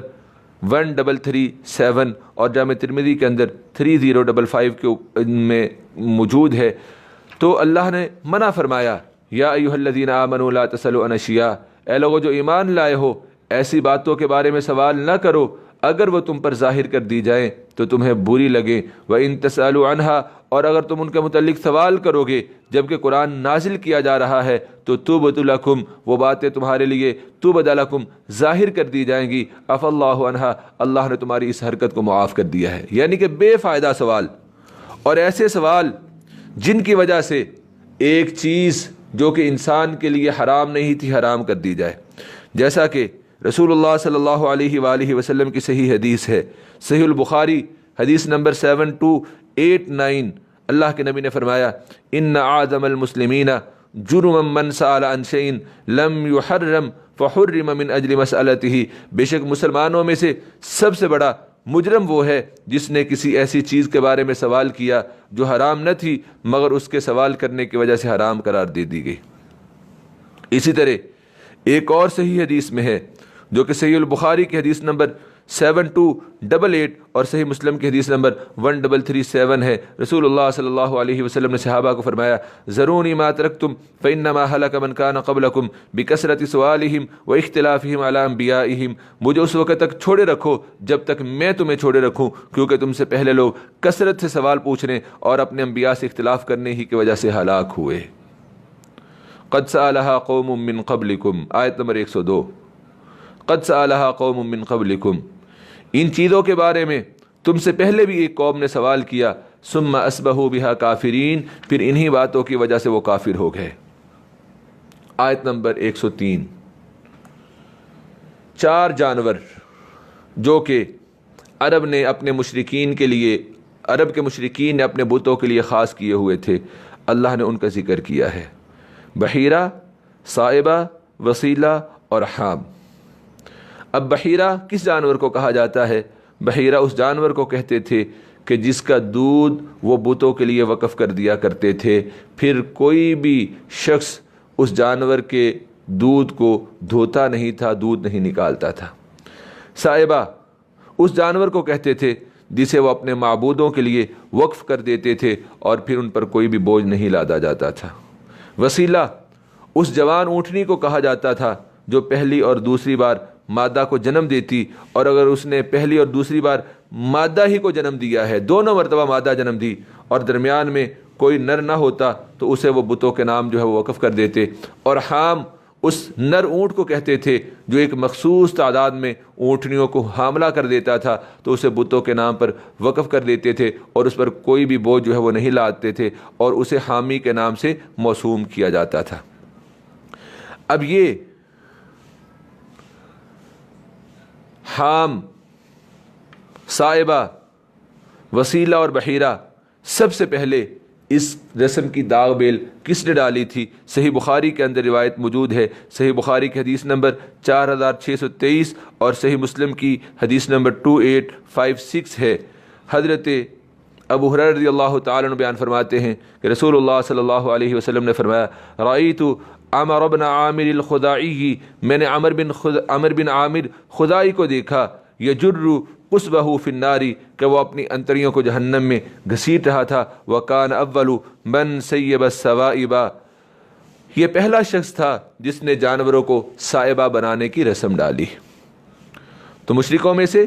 سب سے پہلے عمر بن عامر الخزاعی نے اس رسم کو جو ہے وہ شروع کیا، اور اللہ نے یہاں پہ جو 4 جانور ذکر کیے ہیں ان کو کس لحاظ سے یہ نام دیے جاتے تھے اور پھر ان کو کس طرح بتوں کے نام وقف کر دیا جاتا تھا، یہ باتیں ہم نے جان لی ہیں۔ اب ہم آیت کا ترجمہ پڑھتے ہیں۔ آیت نمبر 103 ہے، ما جعل اللہ من بحیرۃ ولا صائبۃ، اللہ نے نہیں بنایا ہے کسی بھی جانور کو بحیرہ، نہ صائبہ، نہ وسیلہ اور نہ ہی حام، ولکن الذین کفروا یفترون علی اللہ الکذب، اور لیکن یہ کافر اللہ پر جھوٹ باندھتے ہیں اور ان میں سے اکثر جو ہیں وہ عقل نہیں رکھتے ہیں۔ اور ان کافروں کی حالت کیا ہے؟ وَإِذَا قِيلَ لَهُمْ تَعَالَوْا إِلَىٰ مَا أَنزَلَ اللَّهُ، اور جب ان سے کہا جاتا ہے کہ تم اس چیز کی طرف آؤ جو اللہ نے نازل کی ہے، اور آؤ رسول کی طرف، تو وہ کہتے ہیں حسبنا ما وجدنا علیہ آباءنا، ہمیں وہی کافی ہے جس پر ہم نے اپنے باپ دادا کو پایا ہے۔ اولو کان آباؤہم لا یعلمون شیئا ولا یہتدون، اگرچہ ان کے باپ دادا نہ تو کچھ جانتے ہوں اور نہ ہی وہ ہدایت یافتہ ہوں، تو کیا پھر بھی وہ اپنے باپ دادا کی پیروی کریں گے؟ اللہ نے اصلاح نفس کا حکم دیا ہے۔ آیت نمبر 105 میں، یا ایھا الذین آمنوا علیکم انفسکم، اے لوگو جو ایمان لائے ہو تم پر اپنی جانوں کی فکر لازم ہے۔ لا یضرکم من ضل اذا اہتدیتم، جو شخص گمراہ ہو وہ تمہیں نقصان نہیں پہنچا سکتا جبکہ تم خود ہدایت یافتہ ہو۔ الی اللہ مرجعکم جمیعا، تم سب کا اللہ ہی کی طرف لوٹ کر جانا ہے، پھر وہ تمہیں بتا دے گا کہ تم کیا کیا جو ہے وہ کرتے رہے ہو۔ آیت نمبر 106 سے لے کے 108 تک، کوئی بھی وصیت ہو اس وصیت پر 2 عادل آدمیوں کی شہادت جو ہے وہ لکھی جائے گی، اور 2 عادل آدمیوں کی گواہی جو ہے اس کے اوپر رکھی جائے گی۔ اللہ فرماتے ہیں، یا ایھا الذین آمنوا شہادۃ بینکم اذا حضر احدکم الموت، اے لوگو جو ایمان لائے ہو جب تم میں سے کسی کو موت آنے لگے تو تمہارے درمیان گواہی ہونی چاہیے، اور وصیت کے وقت اپنے مسلمانوں میں سے 2 انصاف والے گواہ ہوں، یا اگر تم زمین میں سفر پر نکلے ہو اور راستے میں تمہیں موت کی مصیبت پیش آ جائے تو او آخرانی من غیرکم، تو غیر قوم کے 2 گواہ بھی کافی ہوں گے۔ تحبسونہما من بعد الصلاۃ فیقسمان باللہ، پھر اگر تمہیں کوئی شبہ ہو تو ان دونوں گواہوں کو نماز کے بعد مسجد میں روک لو، تو اللہ کی قسم کھا کر کہیں گے کہ ہم اس گواہی کے بدلے کوئی قیمت جو ہے وہ نہیں لے رہے۔ ولو کانوا ذا قربا، اور کوئی ہمارے رشتہ دار بھی ہو تو ہم اس گواہی کے معاملے میں کسی بھی طرح کی کوئی رعایت دینے والے نہیں ہیں۔ وَلَا نَكْتُمُ شَهَادَةَ اللَّهِ إِنَّا إِذًا لَّمِنَ الْآثِمِينَ، اور ہم اللہ کی گواہی نہیں چھپاتے، اگر ہم ایسا کریں گے تو ہم گناہگاروں میں شمار ہوں گے۔ 2 گواہ مسلمانوں میں سے، اگر مسلمانوں میں سے نہ ہوں تو اہل کتاب میں سے، اور اگر ان گواہوں کے بارے میں شک ہو تو اسی وقت مسجد میں ان کو بلا کے مجمع عام کے سامنے ان کی گواہی اور بات کو جو ہے وہ لوگوں کے سامنے بیان کر دیا جائے، تاکہ پھر اس کے بعد وہ اس گواہی کے اندر کسی بھی طرح کی رد و بدل نہ کر سکیں۔ آیت نمبر 107، فَإِنْ عُثِرَ عَلَىٰ أَنَّهُمْ مُسْتَحَقَّا إِثْمًا، پھر اگر پتہ چل جائے کہ بے شک ان دونوں نے، ان گواہوں نے گناہ کے ارتکاب کیا ہے، تو پھر ان دونوں کی جگہ 2 قریبی رشتہ دار بطور گواہ ان لوگوں میں سے کھڑے ہوں جو میت کے ترکہ کے حقدار ہیں، تو وہ دونوں اللہ کی قسم کھائیں کہ ہماری گواہی ان پہلے 2 آدمیوں کی، دونوں گواہوں کی گواہی سے زیادہ سچی ہے، وما اعتدینا اور ہم نے کوئی زیادتی نہیں کی ہے، انا اذا لمن الظالمین اگر ہم کوئی زیادتی کریں گے تو تب ہم ظالموں میں سے ہوں گے۔ ذالک ادنیٰ ان یاتوا بالشہادۃ علی وجہہا، یہ طریقہ یا اسلوب قریب تر ہے کہ وہ ٹھیک ٹھیک گواہی دیں گے، یا کم از کم اس بات کا ہی خوف کریں گے کہ کہیں ان کے وہ رسا کی قسموں کے بعد ان کی قسمیں رد نہ کر دی جائیں۔ واتقوا اللہ اور تم اللہ سے ڈرو اور خوب توجہ سے سنو، واللہ لا یہدی القوم الفاسقین اور اللہ نافرمانی کرنے والوں کو ہدایت نہیں دیتے ہیں۔ قیامت کے دن انبیاء سے ان کی امتوں کے بارے میں سوال ہوگا۔ اللہ رب العالمین بیان فرماتے ہیں، یوم یجمع اللہ الرسل فیقول ماذا اجبتم قالوا لا علم لنا انک انت علام الغیوب۔ اللہ نے خبر دی ہے کہ وہ قیامت کے دن انبیاء سے مخاطب ہو کر یہ پوچھیں گے کہ ان